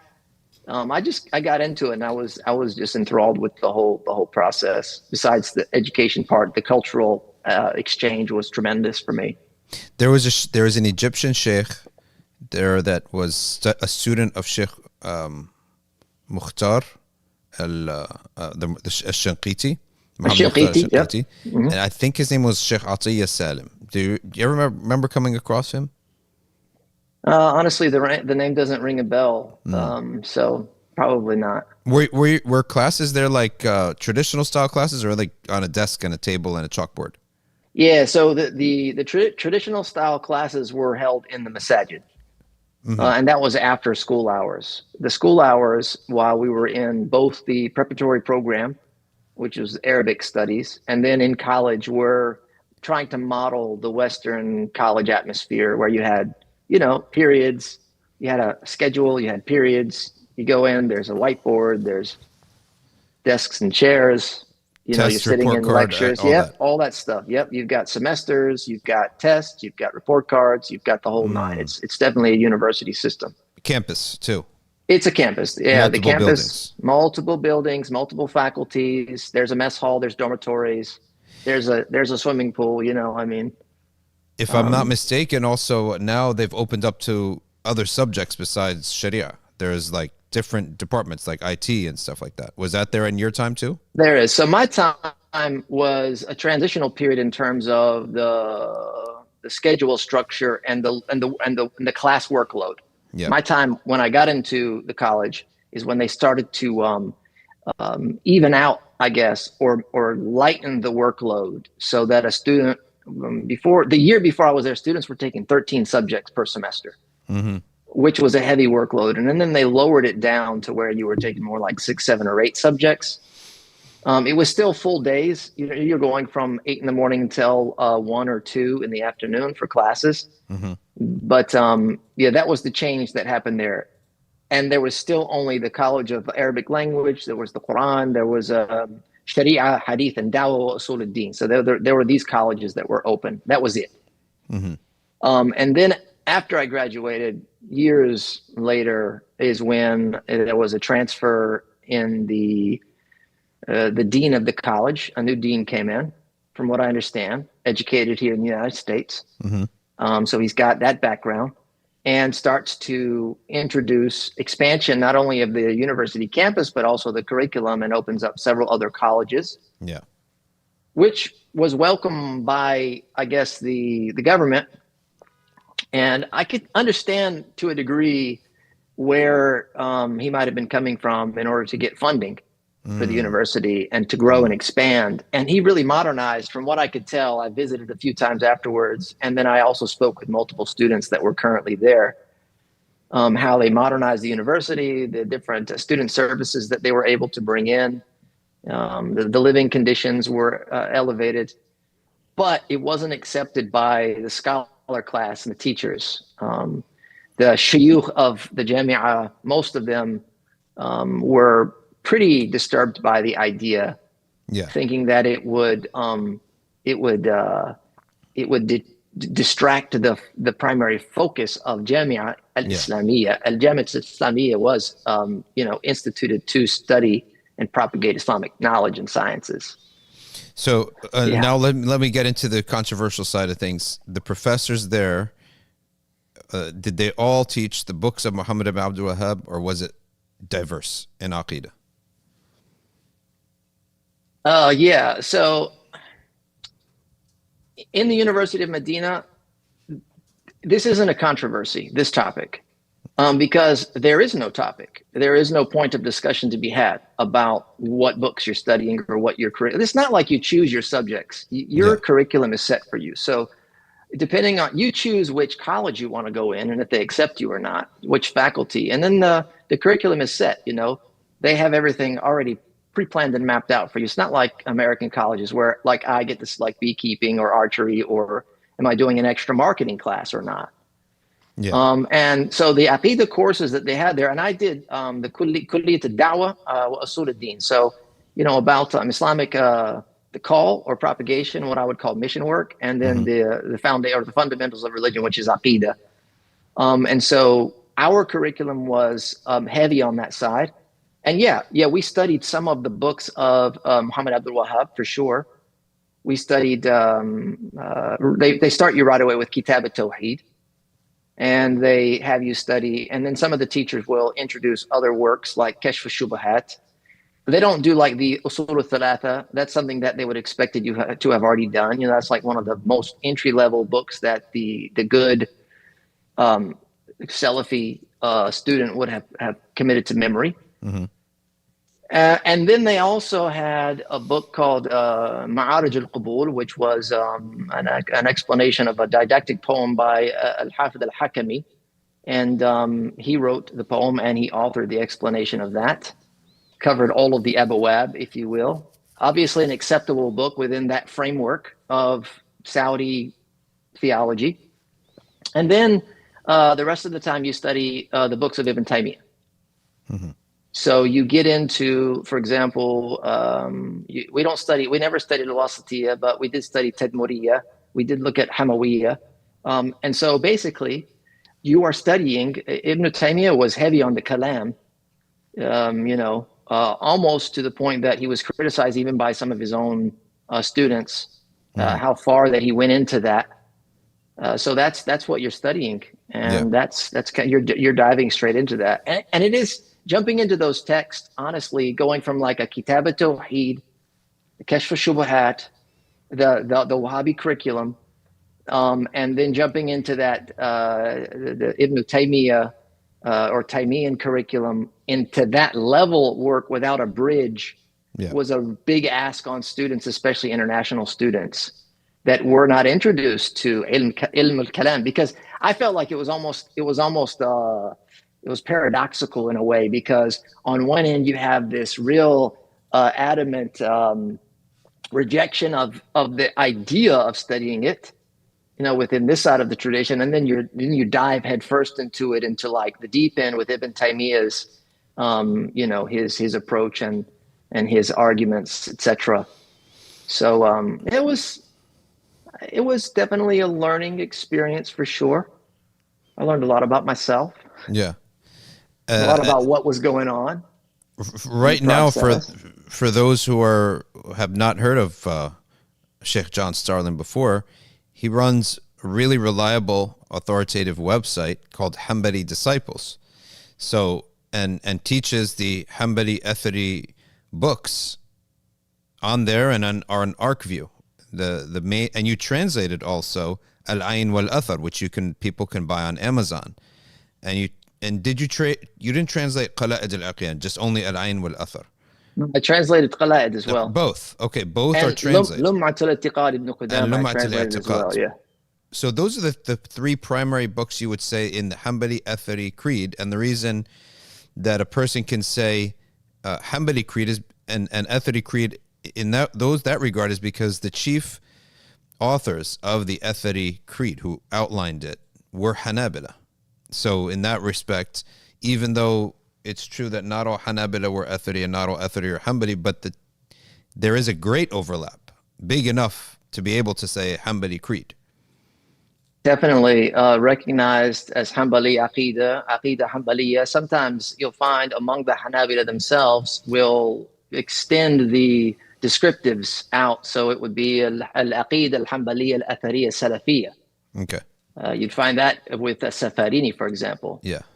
From the latter era, who had perhaps authored one of the most expansive works in Aqeeda Hanbaliya, which is Lawam al-Anwar. Mm-hmm. Which is an advanced text. So yeah, it's definitely it's definitely an associated identity, if not an integral part of the development of the Athari doctrine for sure. Very good. Now, if I could say that the goal of the Kalami approach of theology is to define the obligatory beliefs that a Muslim must have and separate it from what is merely permitted or forbidden, to separate it out. Number two, to reconcile seemingly contradictory texts. Number three, to refute heresies internally and externally. In other words, within Islam and outside of Islam. And number four, to present Islam as a religion that should be followed. So those are, in general, if you look at what is the purpose of a Kalami school, these are the four purposes. And they developed to refute Khawarij, okay, and Shia. Then the Athari school is said to be by some that also has some purposes, and it came about to refute the misguided Kalami school, which was the Mu'tazila. The first ever Kalami school was the Mu'tazila, and they went misguided. So the Athariya came and said, our first goal is to show that Zahirun Nas, the apparent meaning of every verse, is consistent with reason, to ensure that the primacy of revelation over all other sources of knowledge, and to emphasize submission to the text and not speculate about the texts. Would you agree that that is an accurate summary of the purpose of the Athari school, Aqeeda? I would agree that that is one of the purposes, for sure, a primary purpose. I mean, we have to look at the founder himself, Imam Ahmad ibn Hanbal, and what you're referring to is his mihnah, which was what we could call the Inquisition, happened to him, you know, in his probably in his 30s, I believe. I'd have to double check that timing, but yeah. So that was a time when he was living, and he was there in Baghdad, and the state run, I guess, or governed religion, you know, became influenced by the Mu'tazila. They had gained favor with the leaders, the leaders at the time, and they began this imposition and inquisition upon the people. And the scholarly class was left either to kind of surrender, to avoid imprisonment, to avoid punishment, physical punishment at that, or to stand trial. And so Imam Ahmad was the last man standing. There were a number of scholars that stood with him for quite some time and that underwent a lot of this pressure and this torment, imprisonment. But Imam Ahmad was the one that ended up holding out until the end, and Allah gave him victory. You know, I mean, the story is tremendous. And this was one of the stories, believe it or not, I read when I was still in college. So before I went abroad, this was one of the first stories that I read and was introduced as I was trying to study and learn more. I was introduced to this Aqeeda of Imam Ahmad very early on, and the story of his trial and tribulation and the things that he went through, and the amount of physical abuse that he had to kind of sustain. It was mind-blowing to me. I couldn't imagine anybody going through something for such a cause. Yeah. Coming from the background that I did, which was like, I don't want religion. I'm just kind of thinking about myself. And now here's this man who's standing for something much greater. You know, essentially they considered him to be a Siddiq al-Thani because of that. Like Abu Bakr as-Siddiq, who was the one that was able to hold the apostates back, you know, in the Ridda wars, and to deal with the mani'i zakat, those that refused to pay zakat, etc., essentially holding the line for the ummah and saving, if you will, orthodoxy. So they considered Imam Ahmad to be of a similar status. I mean, obviously Abu Bakr as-Siddiq is a great companion, and so there's no comparison. But in terms of what he was able to accomplish with his steadfastness, so he would go through these, you know, these torments and tortures, being lashed and whipped over and over and over again, to the point that was actually a part of the story where they said that the medic would come in and would see that he had been lashed so many times, and the medic said, I've seen men lashed 1,000 times and I've never seen this like this before. And he had to actually take a piece of flesh that was hanging from his body and sever it with scissors or like a blade or something. Yeah, like the Subhanallah. flesh from bone. I mean, with this lashing. Wow. And then reported that Imam Ahmad, when that was happening, you know, the reaction would be like to yell and to scream, perhaps in pain, but the voice elevated just in the remembrance and glorification of Allah. Amazing. You know, so quite amazing. And then eventually he comes out of the mihnah. Bishr al-Hafi, which I'm sure you're familiar with, the great saint, great leader in the Sufi tradition. Bishr al-Hafi, amazing story, was obviously during that time a contemporary of Imam Ahmad. He says that Imam Ahmad came out of the mihnah like red gold, and that he was purified. Like when you put the gold that's like just been mined into the fire to cleanse it of all the impurities and it comes out pure, that's how they viewed Imam Ahmad after having come out of that mihnah. And so that was definitely him going through that, definitely kind of defended the ummah and the doctrine from the Mu'tazila, who had the essence of their doctrine, you know, is to give precedent to the human reasoning over revelation, essentially governing a revelation by way of reason. And to the degree that some of the outcomes of their doctrine leads to them binding Allah's legislation to human rationale. Yeah.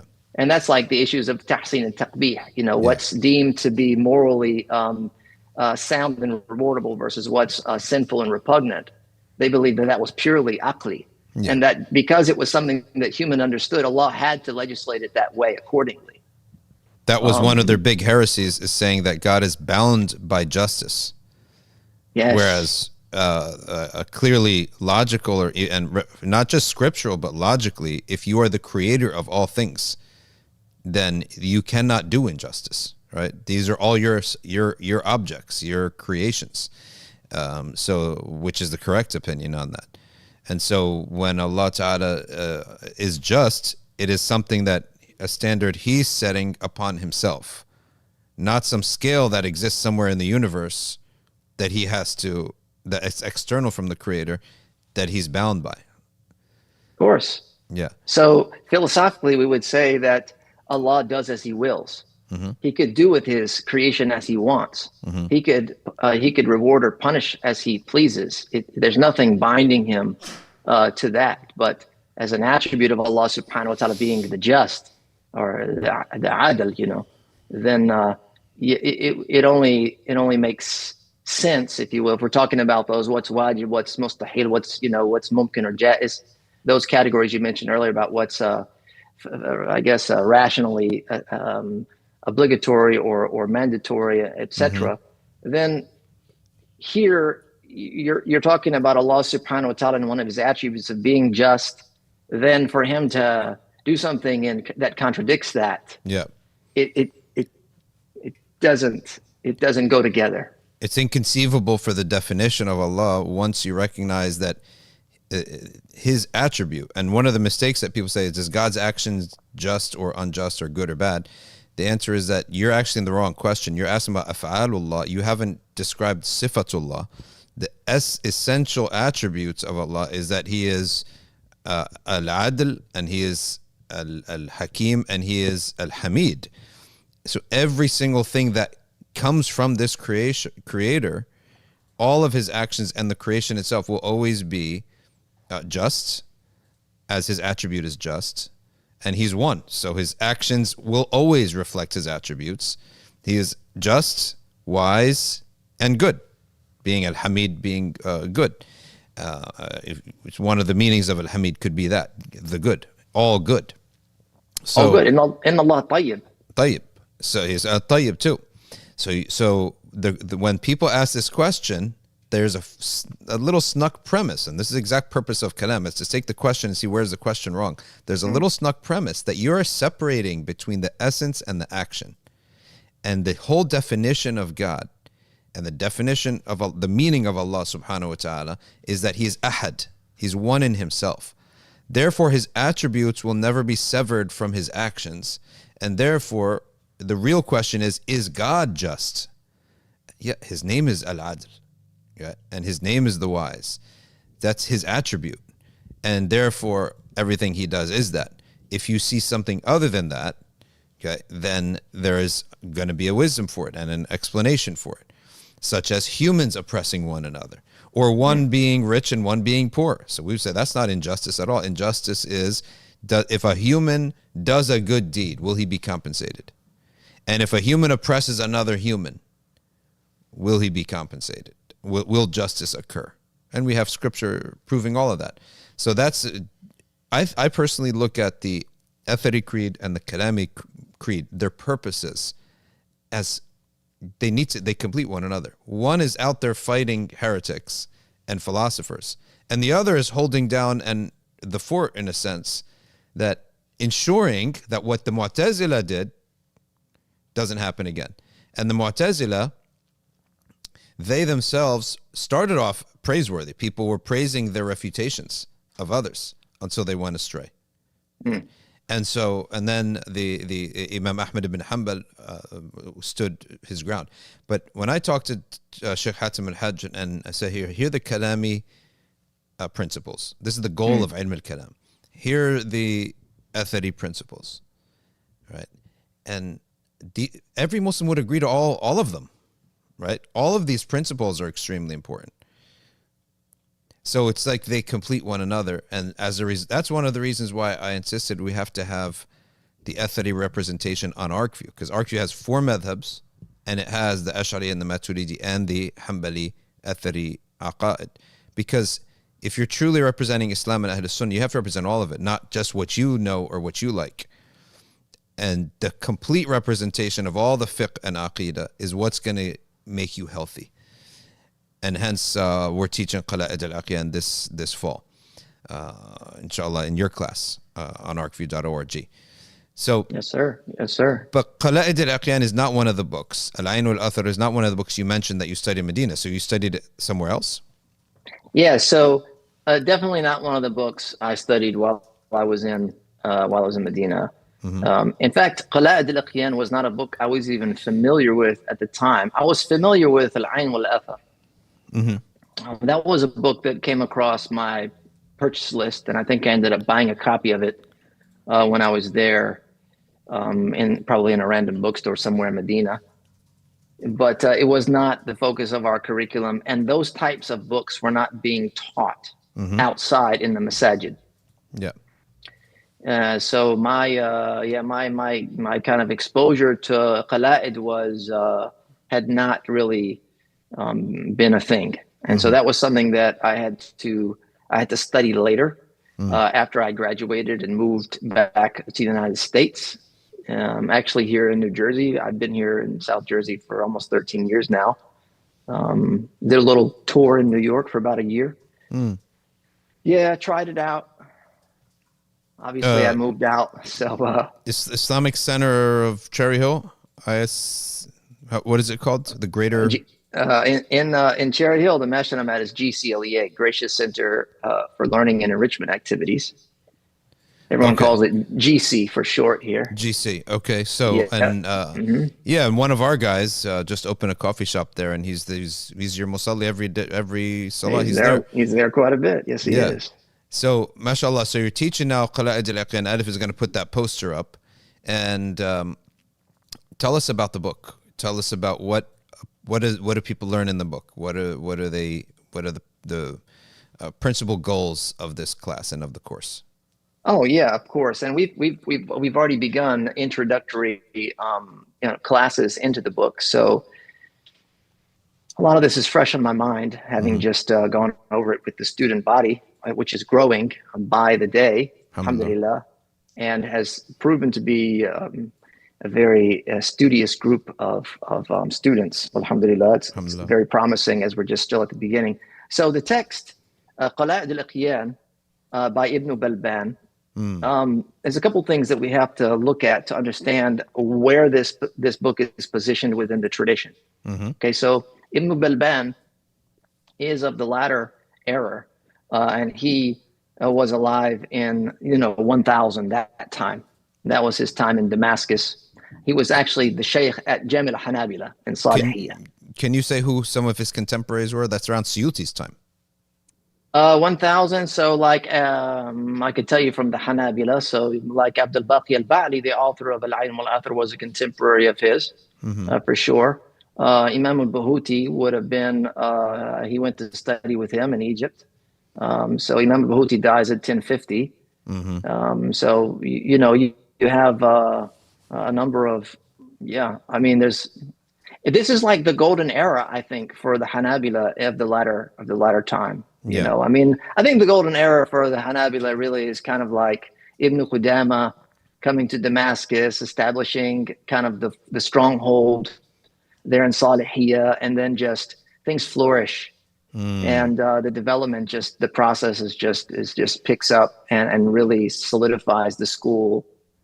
But yeah, so Ibn Balban, he is one of the leading scholars of the region. He's considered a Shaykh al-Islam by his contemporaries during that time, and had excelled in his not only hadith studies, but in fiqh, to the degree that he was teaching the four madhabs. And he would actually be able to give fatwa in all of them. Ajib. Obviously, his school is, yeah, he could give fatwa in all of them. So he would issue fatwas based on that. But he was teaching at there in Salihiyah, and authored this book, Qalaid al-Iqyan, as a summary of a greater book called Nihayat al-Mubtadieen, which is the Aqeeda of Ibn Hamdan. Ibn Hamdan is positioned in the middle era, around the time of so he's like an elder of Ibn Taymiyyah, Shaykh al-Islam, rahimahumullah. And his work is Nihayat al-Mubtadieen, is based on the reports of Imam Ahmad. It's based on the authentic reports of Imam Ahmad, and then it's supported by the scholarly contributions of the leaders of the school, from Imam Ahmad's disciples throughout the ages. Yeah, so there's like 20 or so of the. We still there? Yeah, it was just muted for a second. Yeah. Oh, okay. Yeah. So his book is essentially Nihayat al-Mubtadieen is supported by 20 or so of the major leading imams of the Hanbali school, from the earliest time of. So you'd have figures. I'll mention some that people might recognize. So from Imam Ahmad and some of his disciples, Imam al-Barbahari. That's a name that's familiar in Western circles, especially amongst the Salafis, because he authored a book about. Here we go again with the zakat eligible Zoom call, but bring him back on, because we're literally just getting into the heat of it. So bring him back on, please.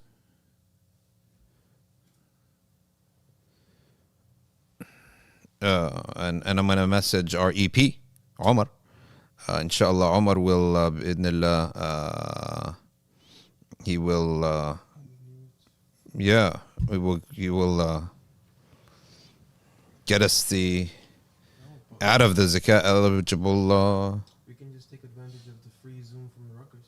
Huh? We can take advantage of the free Zoom accounts that we get from the Rutgers. Yeah. There is a free Zoom that's unlimited for Rutgers. Okay, Adif. Adif, you're gonna get him on back on? He's coming on.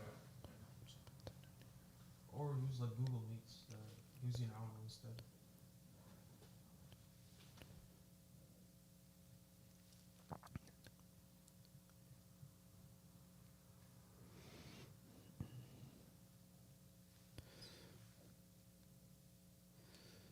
All right, folks, we'll take some of your discussion points here and let's see what people have to say. If they have any questions for our main guest while we pull him up again, since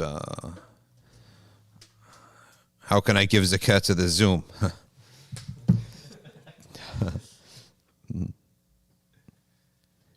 What kind of convo is going on here? India versus Pakistan convo in the comments controversy in the comments section. Forget it, guys. What is the point? Don't waste your time. Just listen to the guest. Okay? Ladies and gentlemen, Ahl Sunnah wal Jama'ah is not limited to any one opinion. It's all valid opinions. And if you want to be smart, if you want to be on a good foundation, if you have any sense of truthfulness to yourself, then you must recognize and honor all of the madhhab that are valid opinions in both fiqh and aqeeda and everything else. So, okay, our guest is back. You were just getting into the history of Ibn Hamdan. His aqeeda was written. Yes. We are talking about that. Ibn Hamdan. Ibn Hamdan, it passes away in 695 as he's in the middle era, as I mentioned. And so the book, based on the authentic reports from Imam Ahmad, that was the aim of his book, and he spells that out very clear. And so that was what the Hanabila, they used to do when they authored their books that were dedicated to the Hanbali doctrine, is they would say, this is going to be this. This is what you can expect. So it's not like I'm just throwing this together based on personal conclusions. There's a minhaj to my work. And so then he has quotes from greats, like I said, Imam al-Barbahari passes away in 329. Other names that many people might be familiar with, like Ibn Battah, passed away in 387. Abu al-Fadl al-Tamimi, passed away in 410.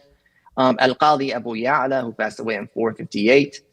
Al-Shirazi, who passes away in 486. Al-Kalwadani passes away in 510.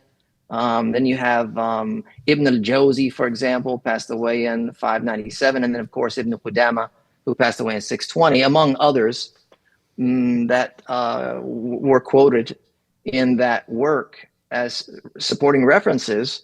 And that book, Nihayat al-Mubtadieen, gained recognition among the scholars, the contemporaries of Ibn Hamdan, and especially as it began to circulate, to the degree that the Hanabila, even within that era and into the latter phase, so from the middle phase, we shift into the latter phase, this is like a couple hundred years and beyond, him authoring it and passing away, they're referencing it. So that's the reason why I'm mentioning that is so that we can see the nature of its reception among the Hanbali scholars. So there's a widespread level of reception, such that now the pillars of the school, those that are authoring the primary reference works of today, that we rely upon today, from both the middle and the latter era, are quoting from Nihayat al-Mubtadieen in their books of fiqh. When it comes to certain elements, they'll introduce these things and they'll say, in Nihayat al-Mubtadieen, Ibn Hamdan, he said X, Y, and Z. Okay, so that's that. To understand Qalaid, you have to understand Nihayat al-Mubtadieen. Because Qalaid was a summary, which Ibn Badban essentially highlights in the very beginning of his work, saying that he was requested by his students and the people of his community to summarize this work because they found it to be a little bit too long, and therefore it was a bit daunting of a task to either commit to memory or to read through, study, and understand all that it contained. And so Ibn Badban's job was now to summarize this to about a third of what it was, to remove any variation of opinion, because Ibn Hamdan does note when there are variant opinions within the school on a particular matter. So he removes those, scaling down to just what the Mu'tamid is considered to be, removes a lot of the kind of back and forth or the discourse that Ibn Hamdan has in his book, and gets it right down to a very slim version that is palatable for what he believed to be palatable for his students and his community.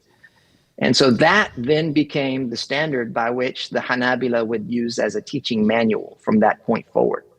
So you would say that Al-Qalaid is the summary of Nihayat al-Mubtadieen. No doubt. In the curriculum, the mountain peak, the Umda, the one that go back to, the most honored book, is Nihayat al-Mubtadieen. I would say Nihayat al-Mubtadieen certainly has a primary, it has a primary position within the curriculum. From what I've understood from my mashayikh is that, like if we looked at the curriculum, and I translated it in this way, Lum'ah by Ibn Qudama would be kind of like your introductory. Okay. You got to get steeped in the athari, that culture. You got to formulate a a personality has to develop, right? Mm. You have to get like you have to have a taste. Mm-hmm. You know, you have to have a Hanbali disposition. Yes. Where Ibn Qudama, I mean, he authored more than one book in Aqeeda. Lum'a is just kind of like he's like a primer. It's like one of these manuals that you study and you commit to memory. But there are other books that he authored that are a bit more expansive and dive into the issues quite a bit more deeply. Mm-hmm. But you would begin with this, and then you would, at least the way that I would pursue the curriculum and have, is then you would go to Qalaid. Okay. And that's when you would get introduced to the Kalam presentation of the Hanabila.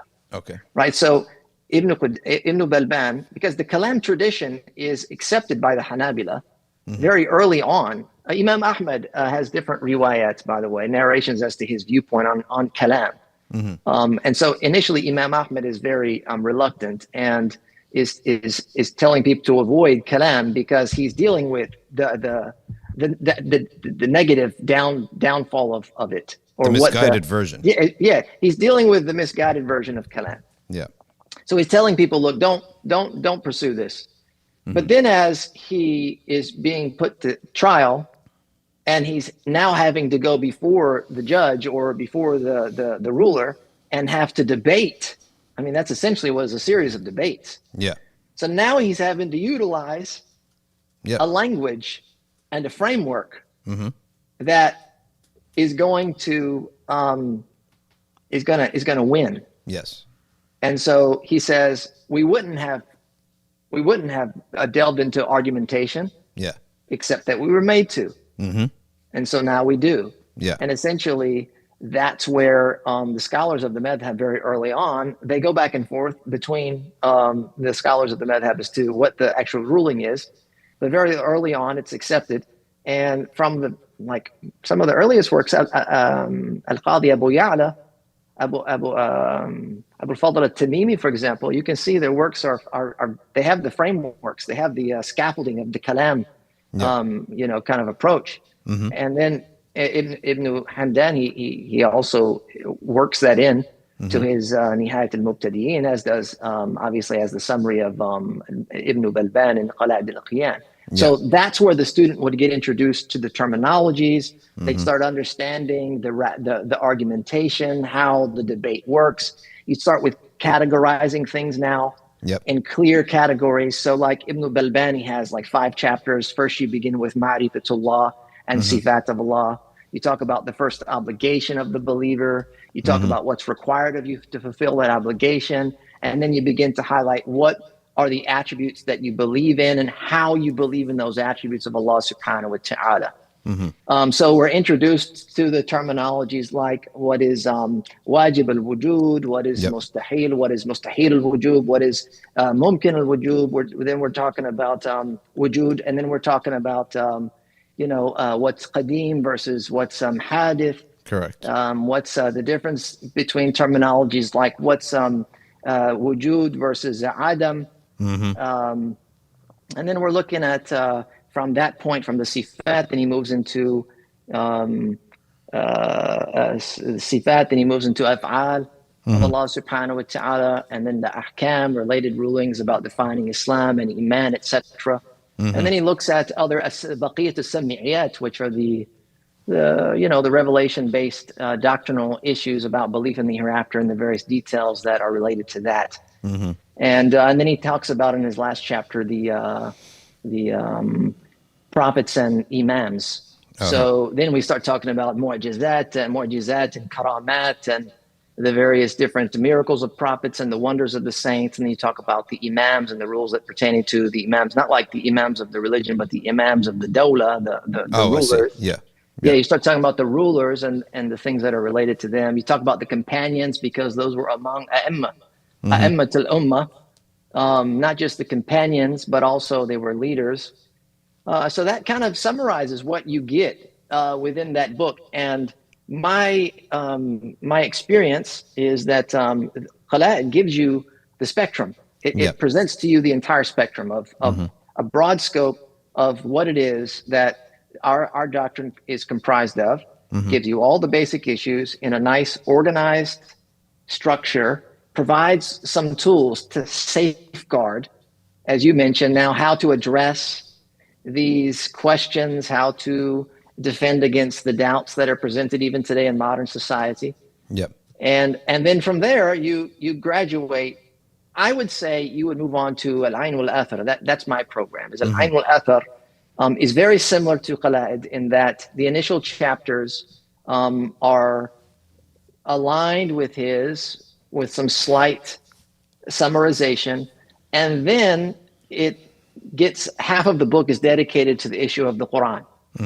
So like defining what kalam Allah is, defining what lafz is, what is a hikayah, what is an ibara, those types of things. And so he spends half of his book discussing that particular topic. And it's in Al-Ayn wal-Athar that the author Abdul Baqi al-Ba'li, rahimahullah ta'ala, begins like the polemics of the various different schools. So he highlights in that book the Aqaid al-Sunniyah, you have the Hanabila, Ash'ari, and Maturidiyah. He addresses that in the text.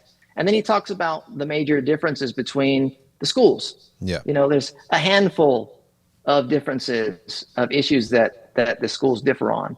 And so it would be at this level, al-ayn wal-athar, that I think a student would be now prepared for an introduction into the differences. Comparison. Right? Comparison now. Comparative what theology. Does the Hanbali doctrine say versus what does the Ash'ari believe, or what does the Maturidi believe, or what is outside of the Sunni doctrines? What do the other groups, the astray, deviant groups, what do they believe? It would be at this level that I think a student could start the very beginner level engaging with that comparison. And then after that, I feel like you got to be studying it in Arabic. You need to be in the Arabic language in order to really absorb the content and understand what's happening. And then that's where you would start looking at Safarini's book, Lawam al-Anwar. It takes a real trained scholar to look at that text, but that is, as I mentioned before, a very dense book, one of the more beefy works, recognized as one of the tremendous contributions of the field in this latter era. That's beautiful. That was a great summary of you could say the Hanbali Aqeeda, Athari Aqeeda curriculum, and the books and what order you would go in. And I think that's important because one of the things we want to do is people should study, and we know people don't have tons of time. Most people, you need a strong middle class in anything you do. You need a strong middle class. People need to study, pick a curriculum, and then climb the ladder. And that's what's important. You climb that ladder, and you go one step at a time until you become solid in your aqeeda, and then you're able to explain why it is you believe what you believe, what's an obligatory belief versus what's not an obligatory belief, versus what's a heretical belief, and then what are the levels of heretical beliefs. Okay, so not all heretical beliefs are the same. You can have a wrong belief that's just an error. You have another type of belief nullifies your good deeds. Another type of misbelief, you're out of Islam. So these things are important in a cosmopolitan world, and that's one of the reasons why studying Aqeeda and heresiology, Radd al-Shubuhat, is actually important, because we're surrounded with them and we interact with those people. So we need to know what is the nature of this interaction, right? So tell me, do these books cover the separate beliefs between what comes to us from the Ahad and what comes to us from the Mutawatir? Yeah, so these books are meant to be more like study manuals and not, and so basically what they are presenting they're presenting the doctrine as it is without supporting evidence in them. Yeah. So a student wouldn't be introduced to what type of hadith backing would be presented, but of course, that is there. Certainly, the underlying framework is based on the hadith. And so you would have both of these issues, presented within the works themselves. You just wouldn't know it as a student. You wouldn't. I'm not even certain that it's the right time and place. Yeah. the right context at this level of study. The To concept parse here that is out. just to, yeah, that's like a later, Yeah. it'd be like fiqh. When you study fiqh, you get a primer and it Mm-hmm. just tells you the issues. It just tells you this is haram, this is halal, this is wajib, this is Yeah. mustahab, this is the pillar, this is the condition, this is the etc. And it spells it out for you Yep. in a very summarized, easy to digest. It's Yeah. not overly, it's not working you too hard, Yeah. just so Yeah. you can develop a foundation. And so that's what these works they do. So when you open them up, you won't find maybe Al-Ain al-Athar might mention a few hadith as examples, but Qalaid, Not yet. no, not yet, not Yeah. yet. Very good. This was a great summary of the Hanbali doctrine, Hanbali Aqeeda. We've kept you for a long time, so I appreciate you coming on. And inshallah, it'll be the first of many. And hopefully, we're due to go down to Cherry Hill and pay our respects to the GCLE and see your masjid. And now that we have one of our guys down there, we got a Central Jersey asset down there. So Yes. we'll go visit him, inshallah, but we'll also come and visit you. We're due for that. And you know what? I have an idea. Would you be open to doing like an event down there? Yeah, sure, Yeah. sure. We'd love to have an event. Yeah. So let's do that, inshallah, and maybe sometime in this year, you pick a theme that is useful to the community, and we could discuss it, inshallah. We could have like a nice event, and all our crowd will come down, and our crew will come down to GCLE. Be happy to do it. All right. Thank you so much for coming on. Again, Imam John's website, again, is Hanbali's not only website, go to the Telegram channel, the Hanbali Disciples. It's also called Hanbali Disciples Telegram channel, which he had a beautiful last two posts, one on undermining the scholars, one on visions of the Prophet sallallahu alaihi wasallam, importance, obligations of salah on the Prophet sallallahu alaihi wasallam. So really great posts, which you will get on the Telegram channel of Hanbali Disciples. Edif, put that up, please, that link too. And with that, I will say Jazakallah khairan and Assalamu alaikum wa rahmatullahi wa barakatuh. Walaikum Thanks for salam coming wa on. rahmatullahi wa barakatuh. Pleasure, and hope to see you again Ameen. soon. Thank you. Thank you. All right, Edif, I'm just going to take a short breather real quick, and we'll be right back, inshallah, for a couple Q&As. Edif, would you find a nice YouTube video? Or make some announcements about Arkview. Actually, could you just talk about Arkview and scroll on the website? Yeah.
Assalamu alaikum wa rahmatullah. Shaykh Shadee just asked briefly to go over the Arkview website for those who might be new and for those who might want a little bit more background on the program that we have here at Safina Society. So if you navigate to the arkview.org website, this is the essentials page where you can cover essential classes. So we have classes, as we mentioned, with Hanbali Aqeeda, with Shaykh John Starling, as well as Ash'ari and Maturidi Aqeeda respectively, and the schools of fiqh. So we have Hanafi, Maliki, Shafi'i, and Hanbali's fiqh that's all being taught, as well as corollary sciences as well, such as tajweed, tasawwuf, and sira that are all taught as well. So as you go through the website, you can see that there's different pages for information, Q&A, and everything that you might think of that you can get involved with.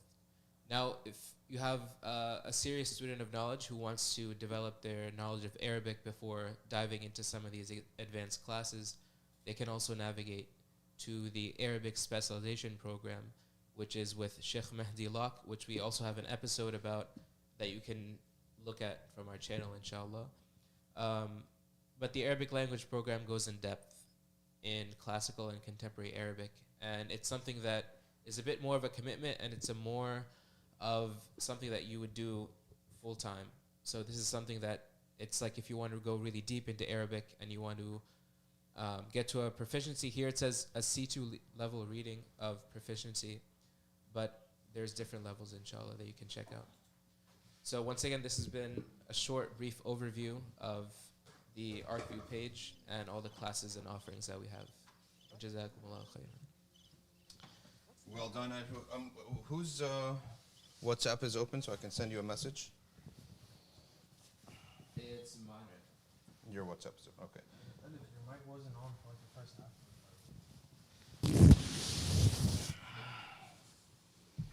All right, Ev, I'm going to send you this, and I want you to go down, please, to page 60, page 25.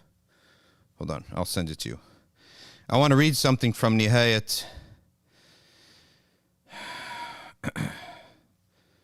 I'll read you something from this book. All right, Ed, if I'm sending this to you, I'll tell you which page to go down to. Bismillah.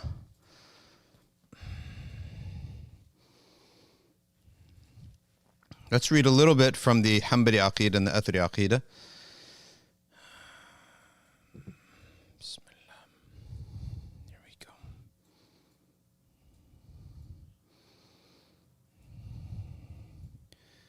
Tell you the page in a second.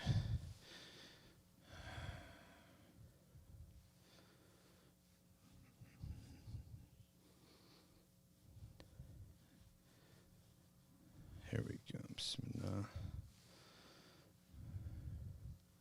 All right, go down to page 30 in the text and share that on the screen, if you will.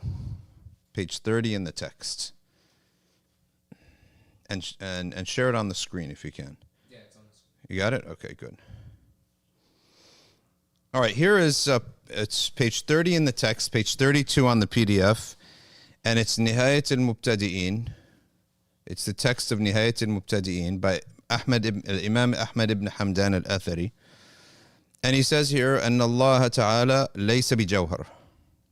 Verily Allah subhanahu wa ta'ala, he's not a jawhar.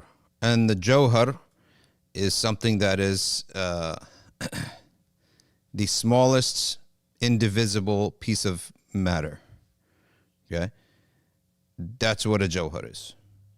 Okay? ولا عرض.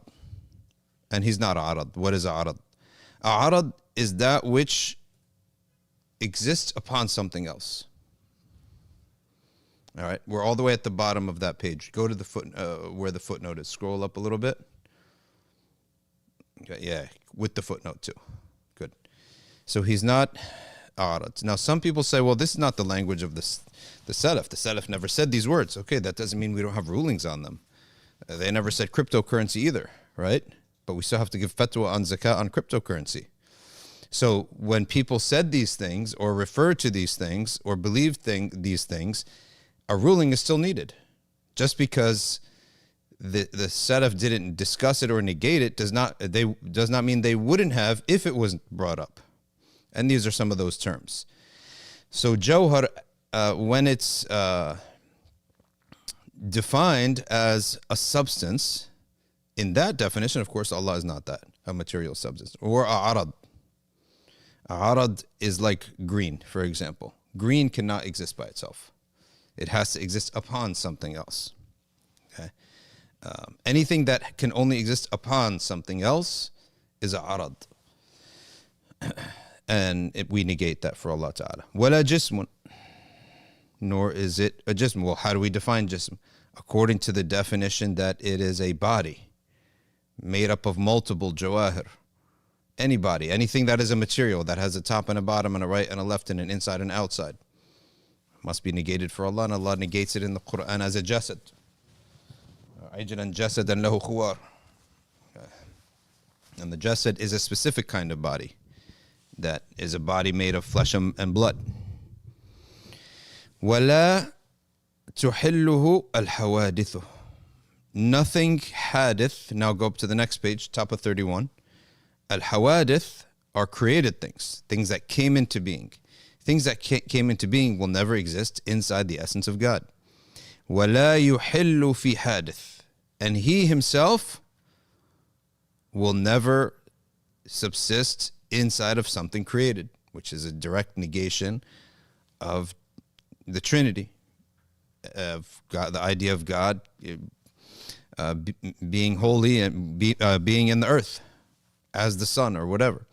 And it will negate the Dajjal. The Dajjal says he's God. Eventually, the Antichrist will say he's God. So that's hulul. That's the subsuming of God inside His creation, in a created thing. وَلَا يَنْحَصِرُ فِيهِ. Nor will God ever be in it.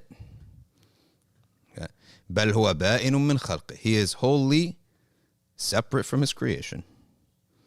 Right? Wholly transcendent beyond His creation. He says, Allahu ala al-arsh la bitahdid. Allah Ta'ala is on the arsh without limits. وَإِنَّمَا التَّحْدِيدُ لِلْعَرْشِ وَمَا دُونَهُ. Rather, the limit is the arsh, is for the throne and what is under it. وَاللَّهُ فَوْقَ ذَلِكَ. Allah is above all of this. لَا مَكَانَ وَلَا حَدٍّ. Without specifying a direction nor limit. لِأَنَّهُ كَانَ وَلَا مَكَانَ. Because He existed when there was no place. Allah existed and there was no such thing called a place, because a place requires physical things. ثُمَّ خَلَقَ الْمَكَانِ. Then He created all space. وَهُوَ كَمَا كَانَ قَبْلَ خَلْقِ الْمَكَانِ. And He is now as He was before He created space. وَلَا يُعْرَفُ بِالْحَوَاسِ. He is not known demonstratively by observation and sense perception. وَلَا يُقَاسُ بِالنَّاسِ. Nor is He given analogy to people or by people. You cannot analogize and understand the essence of the Creator rationally. He's not talking about certain attributes are not rationally known, but the essence of God. وَلَا مَدْخَلَ فِي ذَاتِهِ وَصِفَاتِهِ لِلْقِيَاسِ. There is no analogy. You cannot make an analogy regarding His attributes and His essence. That is the essence. The sifat is the attributes. Remember, in Aqeeda, you study the essence and the attributes and the actions. لم يتخذ صاحبة ولا ولدا. He did not take a companion, female companion, nor does He produce a son. بل هو الغني عن كل شيء. He is independent of all these things. Why do we have mates? Because we have desires, we have needs, we're incomplete. Why do we have to have kids? Because we're going to die off. It's all because of needs we have these things. Okay, so He's ghani. He is has. So if I'm alone, I'm not complete. Right? A man by himself is not complete. He doesn't have a mate and he doesn't have kids. He's incomplete. Allah says He's ghani, absolutely independent, and hamid. With His completeness, He has everything. All good qualities. Unlike us, you take if a human being by himself with nothing else, he's incomplete. And Allah Ta'ala says He's fully independent, ghani, fully independent, and with that full independence, He has all attributes of goodness. That's why you find ghani and hamid always come together. وَلَا يَسْتَغْنِي عَنْهُ شَيْءٍ. No thing can ever be independent of the Creator. وَأَنَّهُ لَا يُشْبِهُ شَيْئًا وَلَا يُشْبِهُهُ شَيْءٍ. Nothing resembles Him and He does not resemble anything. وَمَنْ شَبَّهَهُ بِخَلْقِهِ فَقَدْ كَفَرَ. Whoever states that Allah is like and makes a tashbih with the creation, he's out of Islam. نص عليه أحمد. Imam Ahmad specified that. وَكَذَا مِنْ جِسْمٍ. Or who says that God has a body is a kafir. أو قال إنه جسم لا كالأجسام. ذكره القاضي. Al-Qadi also says that if you say God is a body, he is a material thing, a body, something that takes up space, has a top and a bottom, right and a left, inside, outside. It's a body, but not like other bodies. Then he's a kafir too. Okay. Now, to just to give you a concept here, there is a definition of jism. Notice I'm defining everything because these are terms that came later, so I have to have definitions. If someone were to say, no, a jism is that which is qa'imun bi nafsi, that which is exists on its own. Yeah, we say, yeah, that we believe Allah exists on his own, self-sufficient. So if I say, no, I mean jism, meaning he's self-sufficient. Okay, well, that's not the normal definition that everyone else uses, but yes, that is correct. He is self-sufficient. And if someone were to say, no, we believe Allah, lahu had, he has a had, which had is a limit, but we believe what it means is he's transcendent beyond his creation. Say, okay, by that definition, that's correct, but that's not the definition people commonly use. You should use the definitions people commonly use just so that no one misunderstands you. But again, there's no mushah in istilah. There's no argumentation over what terms mean, especially these terms are brand new. These are not Quranic terms that have set definitions through the poetry of Arabs and through the Quran and Hadith. So that's why it's important to say, how is this term used? And nobody could say, okay, we only use Quranic and Hadith terms. Well, okay, what if a group brings up a concept? That concept that didn't exist in the past. So we have to give it a name that we agree on, and we find this in tajweed. Idgham bi ghunna, that's a technical term. Didn't exist in the time of the Sahaba. Someone came up with these terms. So the point is, as long as we understand what the term is referencing, we don't care about the term, it's not sacred. Unlike Quranic terms are sacred. Okay.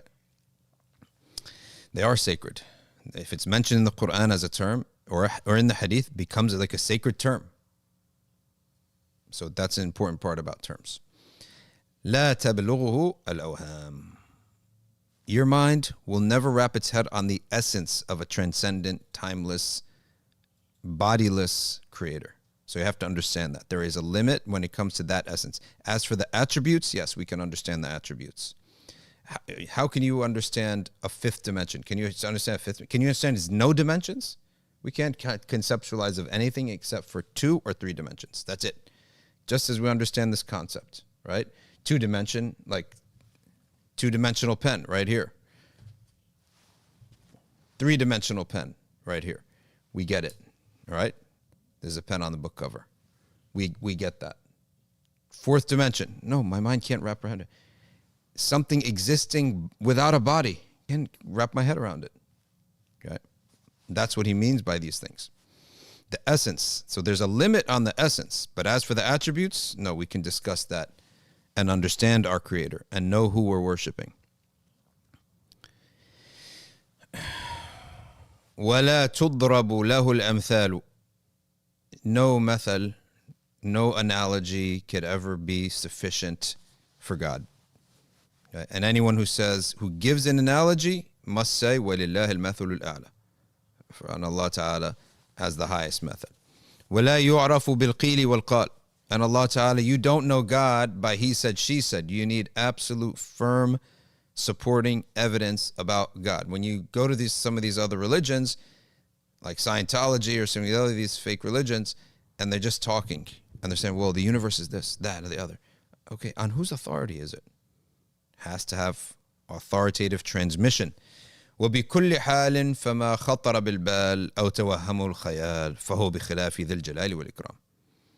That's beautiful. وبكل حال فما خطر بالبال أو توهمه الخيال فهو بخلاف ذي الجلال. Anything that you imagine, that you can conceptualize and imagine and visualize in your mind, then the Creator is not that. Okay.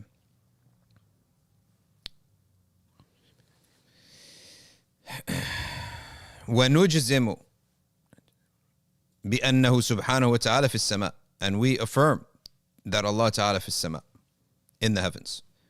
وأنه استوى على العرش بلا كيف. And he made istiwa on the arsh without any likeness or how. بل على ما يليق به ذلك كله.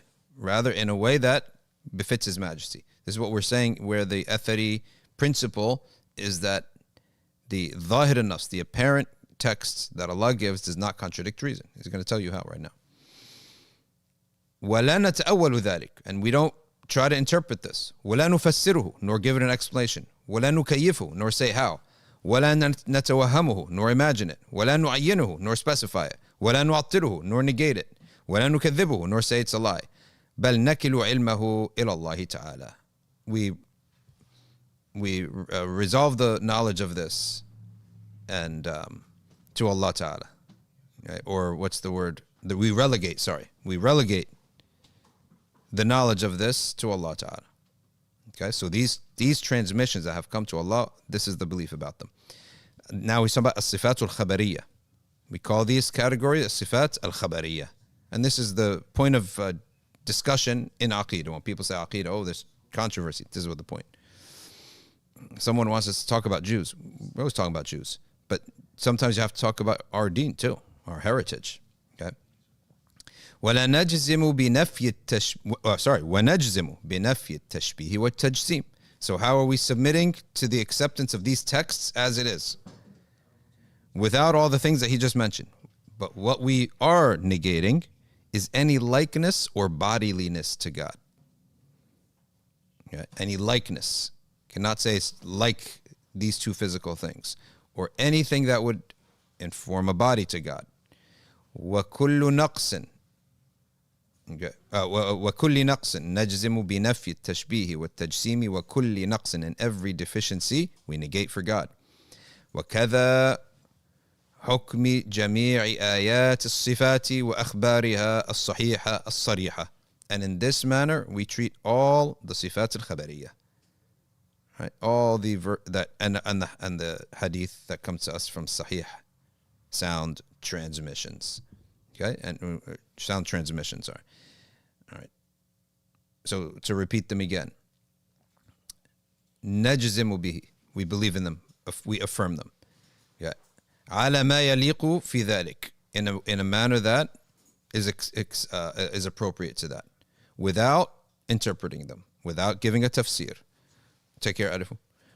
Without a how, or without an imagination, without any specificity, without negating it, without saying it's a lie, and relegating all of its meaning to Allah Ta'ala. And we do negate likeness and anthropomorphism and every deficiency. And this is how we treat all the sifat khabariyah. Imam Ahmad said, نحن نؤمن بأن الله على العرش كيف شاء بلا حد ولا صفة يبلغها واصف أو يحده حد. So Imam Ahmad said, we believe that Allah Ta'ala is on His arsh in a manner that befits Him without a limit, nor a description, nor can anyone describe it, nor anyone put a limit on it. وَمَنْ قَالَ إِنَّهُ بِذَاتِهِ فِي كُلِّ مَكَانٍ أَوْ فِي مَكَانٍ فَكَافِرٌ. If you say that Allah Ta'ala is with His essence in a location or in all locations, he's a kafir.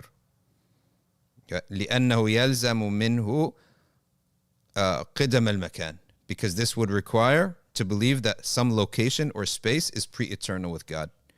And it would require حلوله في الأماكن القاذرة وغيرها. And that would mean that Allah Ta'ala is in His creation, specifically dirty places. وغيرها تعالى الله عن ذلك علوا كبيرا. So this is the doctrine of التنزيه والتفويض. You notice he is al-ithbat, والتفويض والتنزيه are all in this. He's making ithbat of these nusus and we believe them as Allah said them. But without all of these things, such as saying God is in a location and He has a body. That's the tanzih. So we said ithbat, and then we relegate the knowledge to Allah. At tafwid. It doesn't mean we know nothing about the ayah. We can, they do, and later on they will have commentaries on wisdoms and meanings that can be taken from these ayat and hadith. Okay. But in terms of as an attribute, this is what he's doing. وهذا لا ينافي كونه في السماء وعلى العرش على ما يليق به. This is why I said from the principles of the Athari creed is that the text does not negate reason. ظاهر النص. So he says here, هذا لا ينافي, this does not negate that he is in the heavens and on the throne in a manner that befits his majesty. لما سبق وكذا القول, and likewise is the saying in في حديث النزول, in the hadith of the descent, وغيرها مما سنده صحيح, مما سنده صحيح, and likewise for everything that has a sound transmission. وَلَفْظُهُ صَرِيحٌ, and its expression, its text, its wording is explicit. إِذَا اسْتَحَالَ حَمْلُهُ عَلَى ظَاهِرِهِ, so we will take it on its ظاهر. And this is where the Ash'ari will interpret it differently. They will say not on the ظاهر, but on a meaning that is not the outward meaning. So here they will essentially this is the point of niza', the point of disagreement between the Hanabila and the Ash'ari, but it's not a point of disagreement that will render a person an innovator. Okay.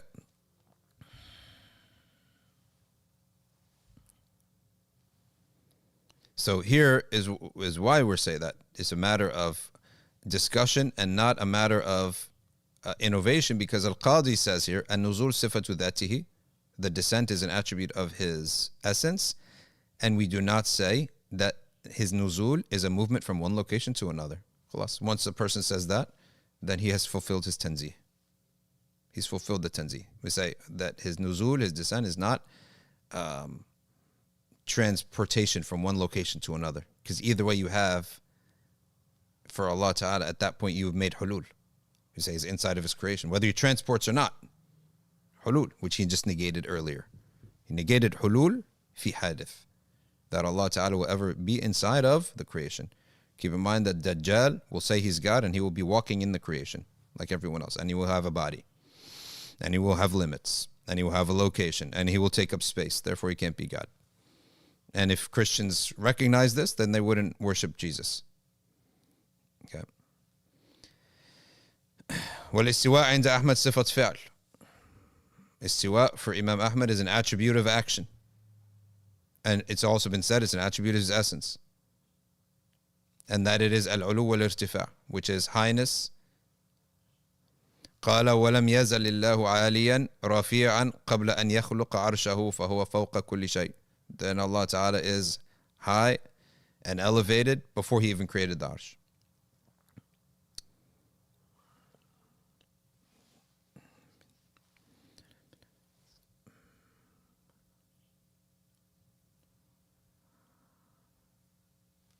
He says, وَقَوْلُهُ عَلَى الْعَرْشِ اسْتَوَى, on the throne he made istiwa.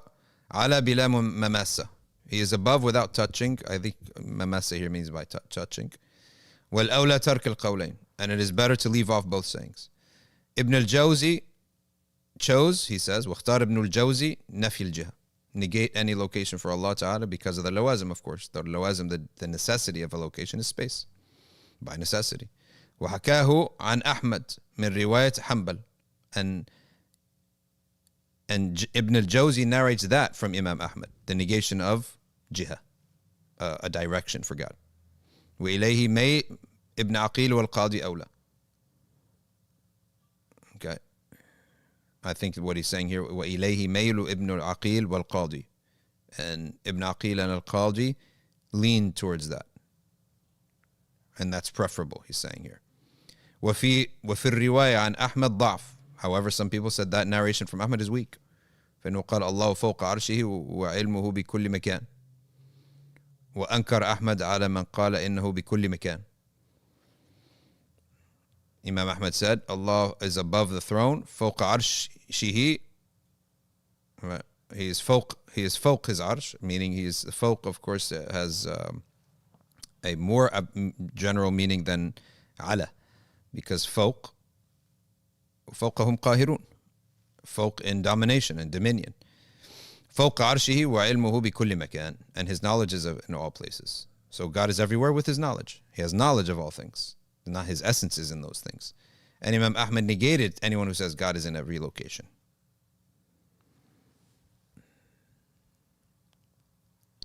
And we do not say that the arsh is God's location, because all locations لأن الأمكنة صنعة الله, because لأن الأمكنة صناعة الله. All locations are God's creations. Okay? And they all came after him. ولا نقول إنه بذاته قاعد على العرش. And we do not say he's sitting on a throne, or standing on a throne, or laying on a throne, or sleeping on a throne. Okay? لا قاعد ولا قائم ولا مضطجع, nor leaning, nor laying down, nor touching, nor connected to. لا مماس ولا ملاصق, بل نطلق صفة كما نطق به القرآن. Rather, we just recite, we leave the attribute as the Quran said it, and that's it. ولا ونضرب عن الخوض فيما لا يبلغ حقيقته اللسان. Okay. And we do not go anywhere more beyond this. Okay. So just recite it as is, and that's it. He's negated a whole number of things that are heretical and would imply hulul, God having a limit or being inside of his creation.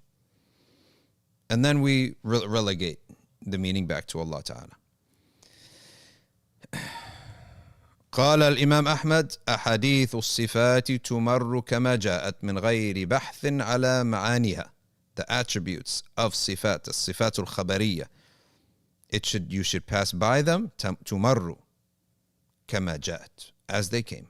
You recite it and that's it. من غير بحث على معين, without trying to specify how. Okay? Or anything. He says على معينة من غير بحث. وتخالف ما خطر في الخاطر عند سماعها, and go against anything that you would imagine. هذا هو التنزيه. If you can imagine, imagine something about these attributes of descent and on the throne and in the skies, negate it from your minds. وننفي التشبيه عن الله تعالى. We negate any likeness to Allah Ta'ala عند ذكرها مع تصديق النبي صلى الله عليه وسلم, while believing in the Prophet صلى الله عليه وسلم, والإيمان بها, and fully believing it. وكل ما يعقل ويتصور فهو تكييف وتشبيه. Anything that you could imagine, that is likeness to God, and that is making it a likeness to the Creator.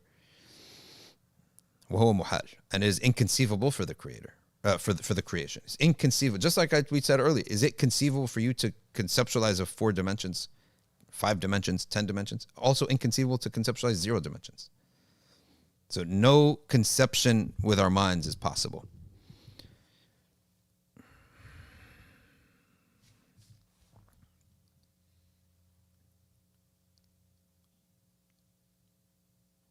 Okay.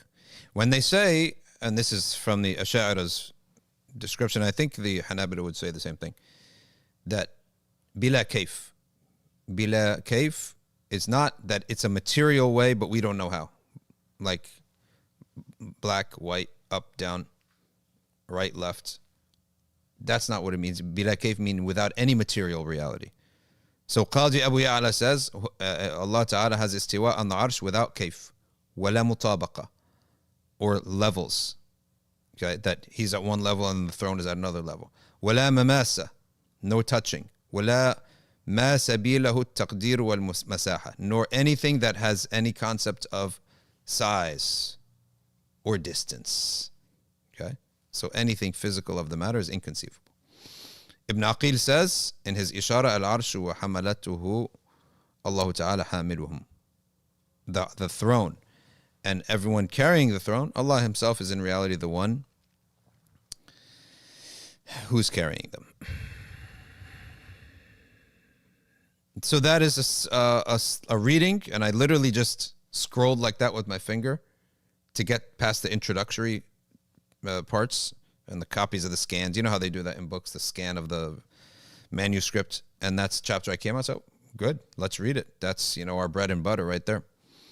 All right.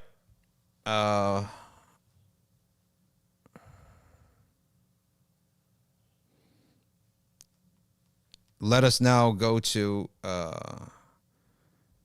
again, our theme here is this valid and sound schools of Ahl Sunnah is what we're promoting here at Arkview. Okay.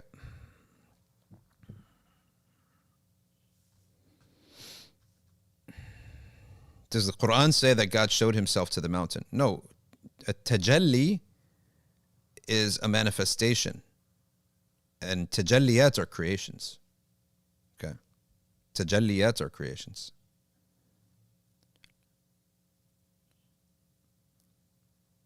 How do Maliki interpret Tirmidhi's hadith? Allah's Messenger prohibited as-sadl in as-salah. Okay, interesting. We'll see that. Look up that hadith. Yeah, we're done with the PDF. Is it okay if I come back in like 2 minutes? If I use the Yeah, go ahead. Go ahead. Go ahead. عن عطاء بن أبي رباح عن أبي هريرة قال نهى رسول الله صلى الله عليه وسلم في السواء في باب عن أبي جحيفة قال أبو عيسى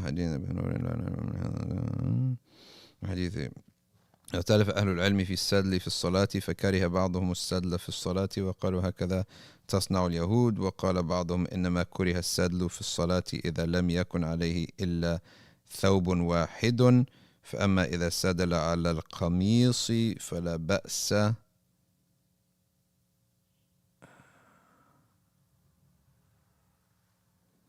Let's go to Suyuti's commentary on Tirmidhi. I believe Suyuti has a commentary on Tirmidhi.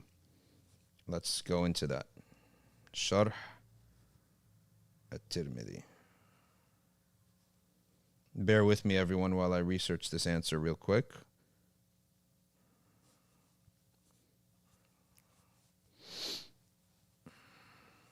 You know, Malik's teacher, Rabi'atul Ra'i, he loved finding apparent contradictions and answering them. All right, let's go to this book here. Al-Sadl fi as-Salah.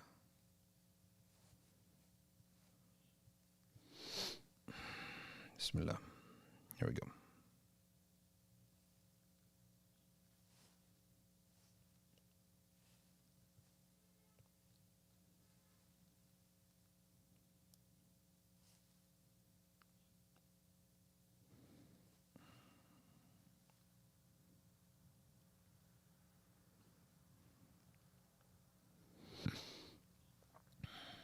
All right, let's take a look at شرح الترمذي كتاب العرف الشذي لأنور شاه كشميري.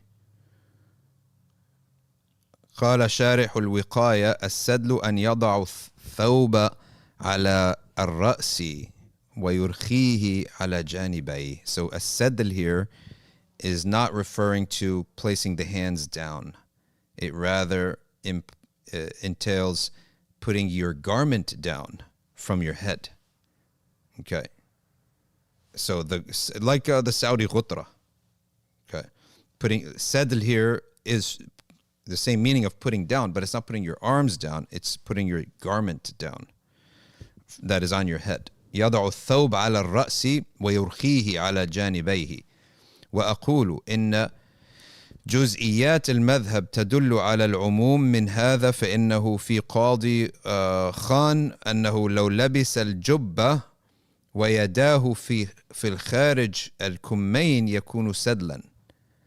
وأقول إن أحسن ما قيل في تعريف السدل ما قاله الشاه ولي الله في حجة الله البالغة. We've now moved from Syria and Hanabila down to subcontinent Ahnaf commentating on hadith, because Anwar Shah Kashmiri's sharh on, as a scholar, he's one of the top. And he's recent, but his books are viewed as like commentaries that are maraja to go on hadith commentary. وهو أن الشريعة تأمر باختيار اللبس المختار في أعدل الأحوال للإنسان وخلافه السدل أو تشمير فهذا خلاصة ما في مسألة السدل. Okay, so this has to do with a certain manner of wearing your headdress, or taking your garment and putting it over your head in a manner that would disrupt salah. That's it. Okay. Okay. No. So this has nothing to do with the sadl of hands in prayer. It has to do with sadl of garments. I want to look at another sharh of at-Tirmidhi. I want to see, pretty sure that Suyuti has a sharh on Tirmidhi. Let me put that in here. As-Suyuti. So that's a great example of where one word is used to mean two different things. But in a sense, it is the same meaning. It's something that goes down. Letting it go down. Okay, so now we turn to Suyuti's and we're going to punch in the same search item here. Al-Sadl. When you say sadl, you need to refer what you're saying goes down.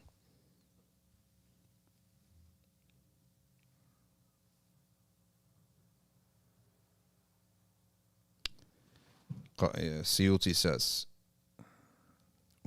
السدل الذي نهى عنه رسول الله صلى الله عليه وسلم إسبال الرجل ثوبه إسبال الرجل ثوبه من غير أن يضم جانبيه بين يديه. Okay. فإن ضم فليس بسدل. So, for example, if I was to put this cape on in the prayer and I would let it flow loose, that means someone could make ruku on it, fall on it, pull on it, yank at it, be distracted by it. So it should be gathered. And he specifically ما على الرأس. Okay, so if I put it over my head and just let it loose, rather I should throw one corner on one side, one corner on the other side, so I'm collected now, and I'm not loose in the sense that someone could step on it or trip up on it. Okay, so either if it's a garment on your shoulders, gather it so you're not disrupting anyone else now. Okay, and if it's on your head, throw it over the corners over your shoulders. That's what is meant by that question. Okay, that's it. That's all Suyuti says about it, and that's the summary that we needed. Thank you very much for asking the question, and now we all learned something new. That's how simple it is. We go to the shuruh of the ahadith, and that's it. At-tajalliyat is the plural of tajalli, someone is asking. Yes, it is. Okay.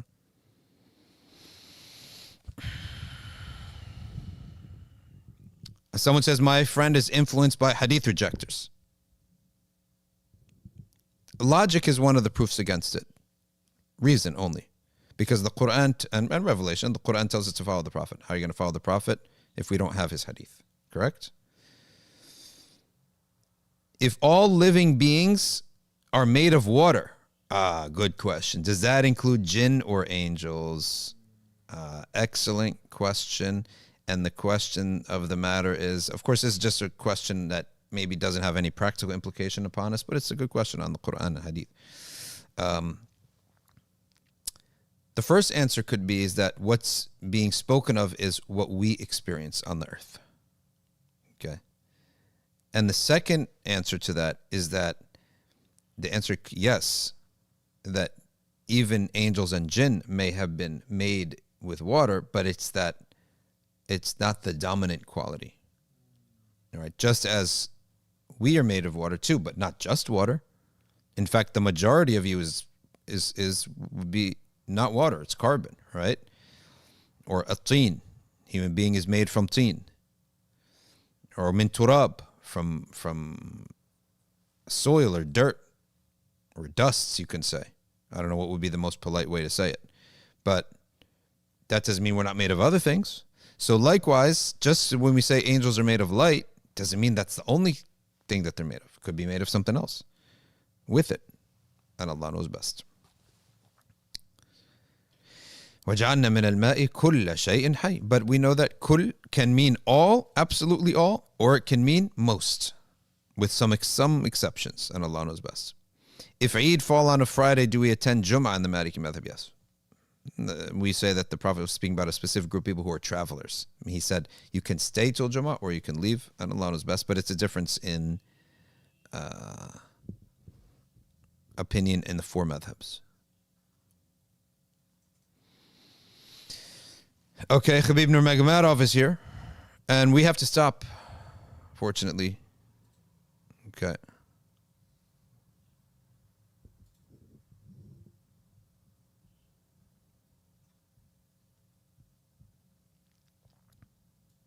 Is it logically inconceivable for God to manifest in physical reality, or does he just choose not to? So your question is, when we say when the heresy of hulul, the existence of the creator, the manifestation of the creator into a created being, is it scripturally inconceivable, meaning that only because God said he's not going to do it, or is it rationally inconceivable?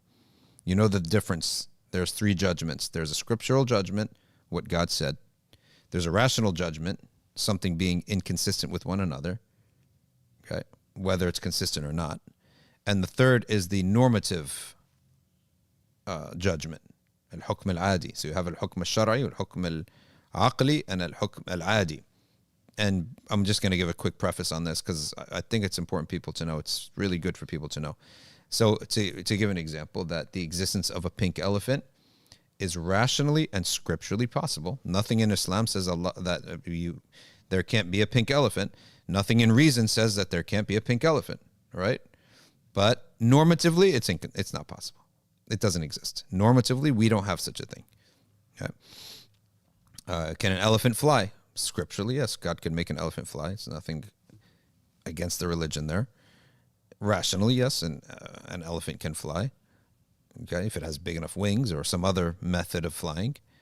But normatively, no, elephants will never fly. Normatively, by the world we know today, elephants will never fly. So his question now is on the heresy of hulul. Is it rationally based or scripturally based? And the answer, it is both rationally and scripturally based. And to give the best rational proof for that, or rational evidence for that, is, can you fit an infinite timeline, a mathematical timeline? One has an arrow this way and has an arrow this way. It's infinite. Can it ever fit in a closed parentheses? In other words, in a closed set, a set that has a limit. That is the rational basis, that the infinite will never subsume or subside inside of the finite. So that's the rational inconceivability, and an example of that. And of course, the scriptural basis is known. Okay. And another rational basis is that God doesn't change. Because if God changes, then either he changed for the better or for the worse or for neither, correct? If he changes for the better, he wasn't perfect. If he changes for the worse, he's no longer perfect. If he is neither an improvement or a decrease, then it's a unnecessary action. It's just action for no wisdom. He lacks wisdom. So either he wasn't perfect, now he isn't perfect, or he's no longer wise. So God doesn't change. Because Christians say, yes, we believe in all the transcendence that you believe about God. He is wholly other from his creation. He's transcendent. But we say he can enter into his creation. We say God doesn't change. Second, God, and another thing they say is that God, his change is part of his perfection. In the same way that for example, to wear a certain garment to bed, and then to wear another garment at a wedding, and another garment when you're mowing the lawn. You're changing your garments, but you're reflecting perfection in each one, right? So that's the perfect dress here. This is the perfect dress here. So we say, okay, then God's reacting to the creation. Who reacts to who? So now you've made God dependent. Now you've made God on equal footing with the creation, such that he's reacting to the creation. La. None of that is acceptable. Okay. Can I pray? Is it permissible to pray in a multi-faith prayer room if someone else is doing yoga? Yes, you can pray there. It's not going to be invalid for you. Okay.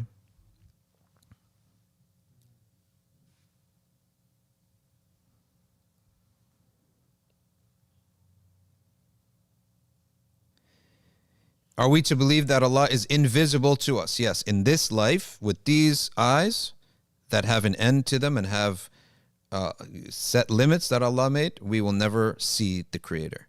But in the next life, we will see the Creator with the new eyes that He created that allows us to perceive what is infinite and what is baqi. And that is what Malik said, how he described that we will see Allah Ta'ala. We can never see Allah in this life with these eyes, but we can see Allah Ta'ala in the next life.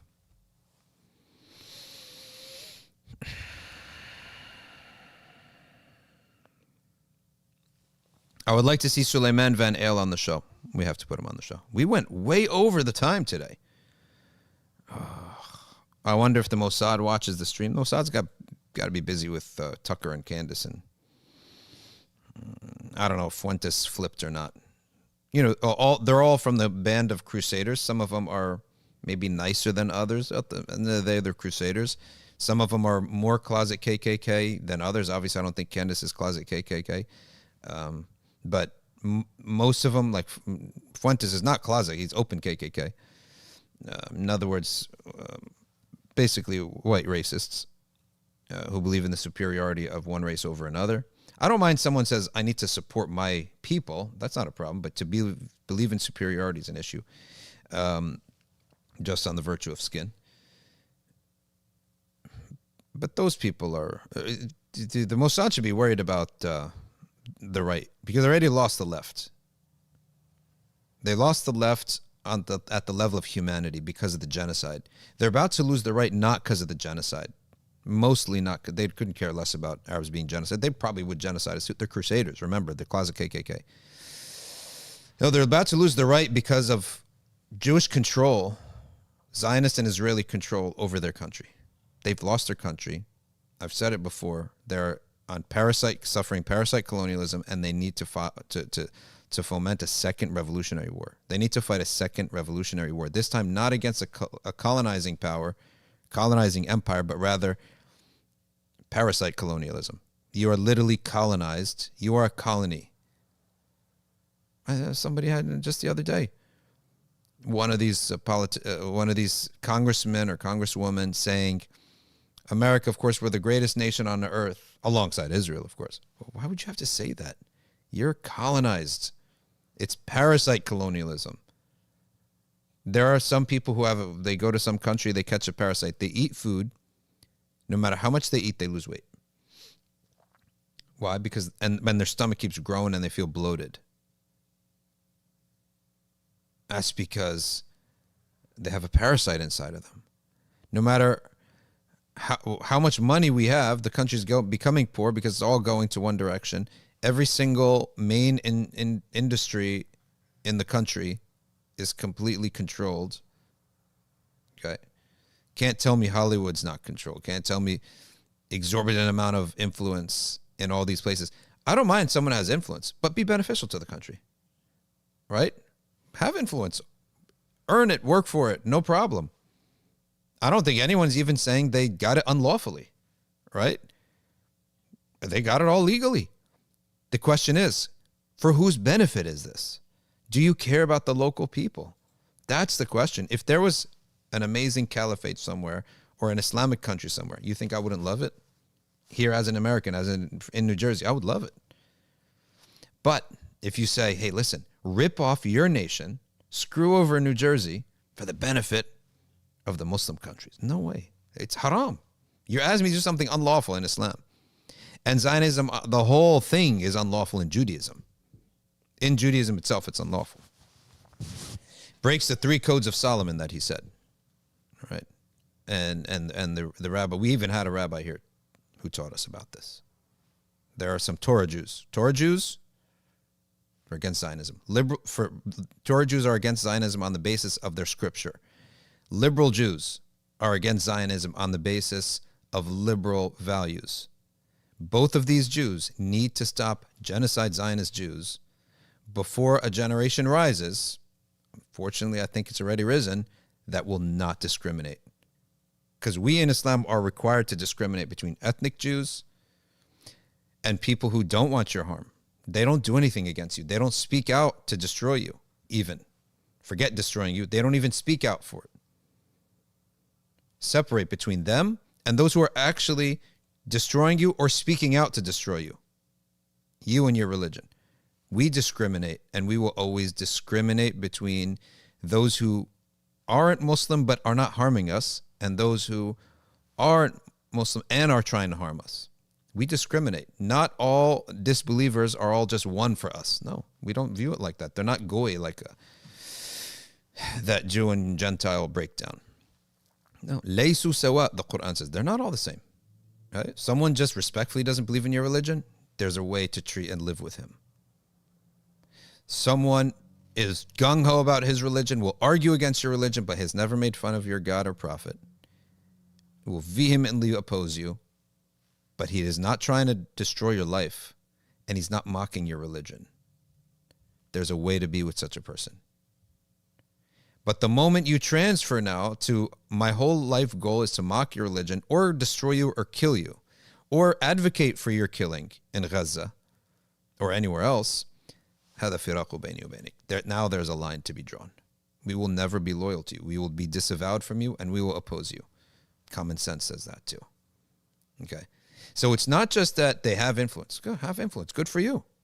But what are you doing with it? Are you harming or benefiting the nation? Are you sucking all of the benefits of the nation over to Israel? Okay. That's a question.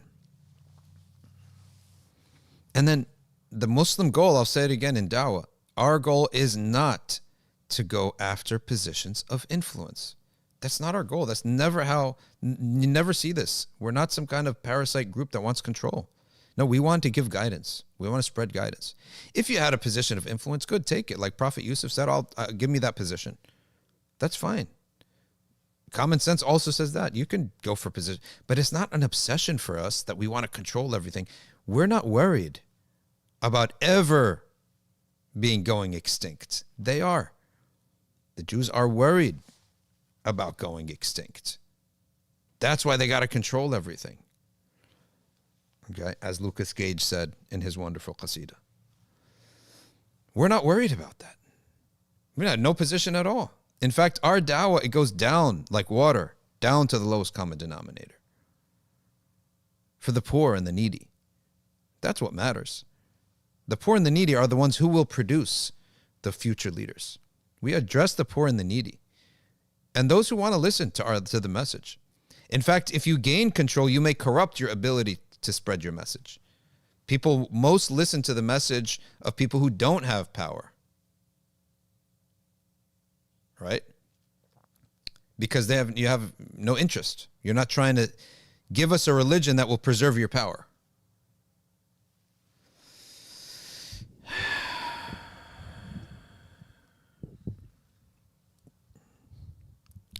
Priest of Hiroshima, he's like, Lucas Gage, what? I'll leave you in suspense about that. You research and find it on your own. Which one do you want me to look at? We need you to react to different TikTok. Yeah, we'll react to those, inshallah. Should one just accept that his rizq is limited and make peace with less money? It's up to you. You want more money or you don't. I think you should, if you have dependents, you should go for more money. If you don't have any dependents and no inheritors, then you have the option. And it's slightly better to be stronger financially, based on the Prophet saying, "Al-mu'min al-qawi khayrun ahabbu min Allahi ila Allahi min al-mu'min al-da'if." But definitely, if you have dependents, you have to do better for them and leave them something to inherit when you die. Matt Walsh is freaking out. Okay, I'll catch up with that. I didn't know. Because I think he's with Ben Shapiro, so he's stuck, unfortunately. He's got to get out of there. He can't work for Shapiro. Shapiro, by the way, has burnt his whole card and his reputation is shot. He's done. He made him imagine himself not to be. But Candace, on one channel by herself, has destroyed his whole Daily Wire. I think she's doubled his views. She's way past that. Who watches Daily Wire anymore? Except for Shapiro, it's probably his family. That's it.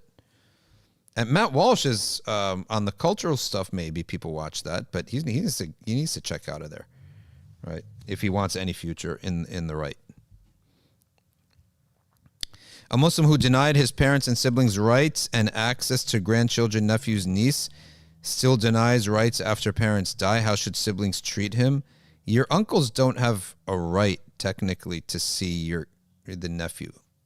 The grandparents have a right to see their kids, and the parent to see their grandkids. A parent can only stop this right if the grandparents are harming the kids, such as teaching them disbelief or physically harming them. Then the parent is obligated to guard the kids from the grandparents. But uncles and aunts don't have rights to see the kids. So if your brother knocks on your door, say, hey, I'm here to see my nephew, that's not your right. If grandma knocks on the door and says, I'm here to visit my daughter and my kids, my grandkids, that's her haqq. That is her haqq. You must let her in to do that. So that's a difference there.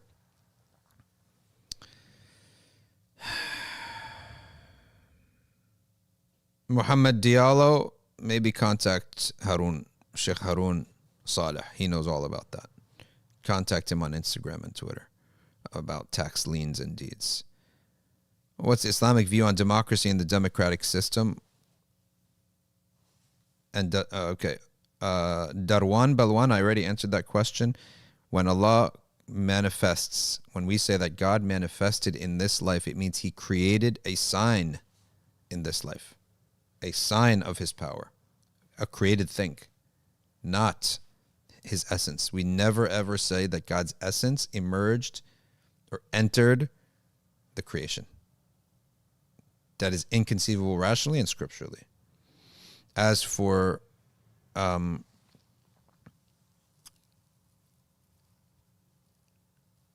this question here on democracy, the people have leaders, correct? Every group of people has leaders. Those leaders are best suited to benefit their people.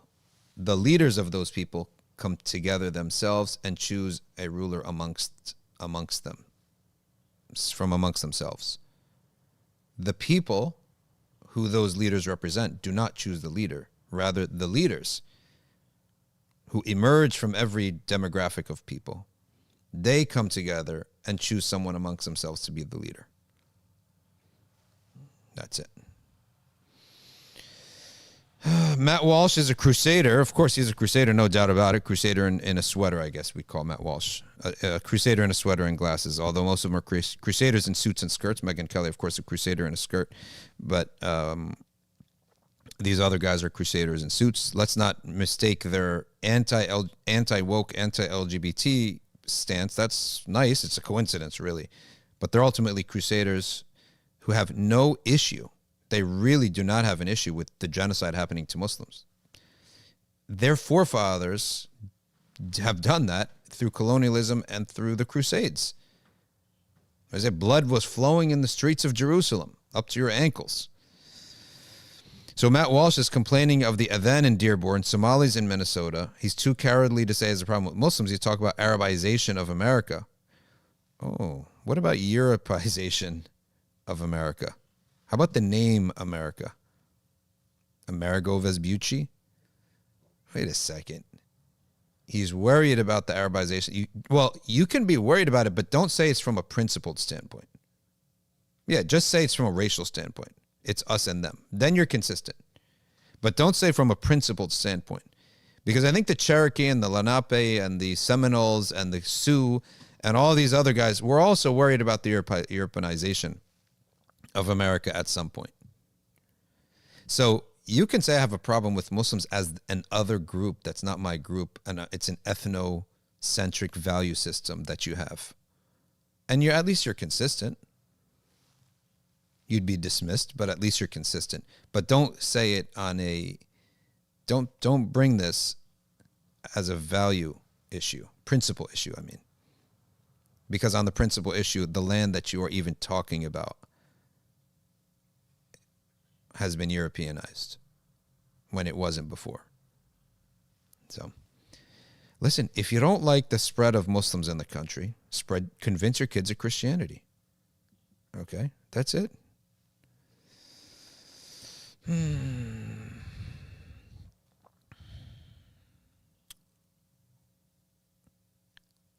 lot of questions. Fazal, are you back? Khalas, should we can wrap up now? Yeah. Let's wrap up because we went 4:15. We never do this. Ladies and gentlemen, we will see you, inshallah ta'ala, on Tuesday. Jazakumullahu khairan. سبحانك اللهم وبحمدك نشهد أن لا إله إلا أنت نستغفرك ونتوب إليك والعصر إن الإنسان لفي خسر إلا الذين آمنوا وعملوا الصالحات وتواصوا بالحق وتواصوا بالصبر والسلام عليكم ورحمة الله.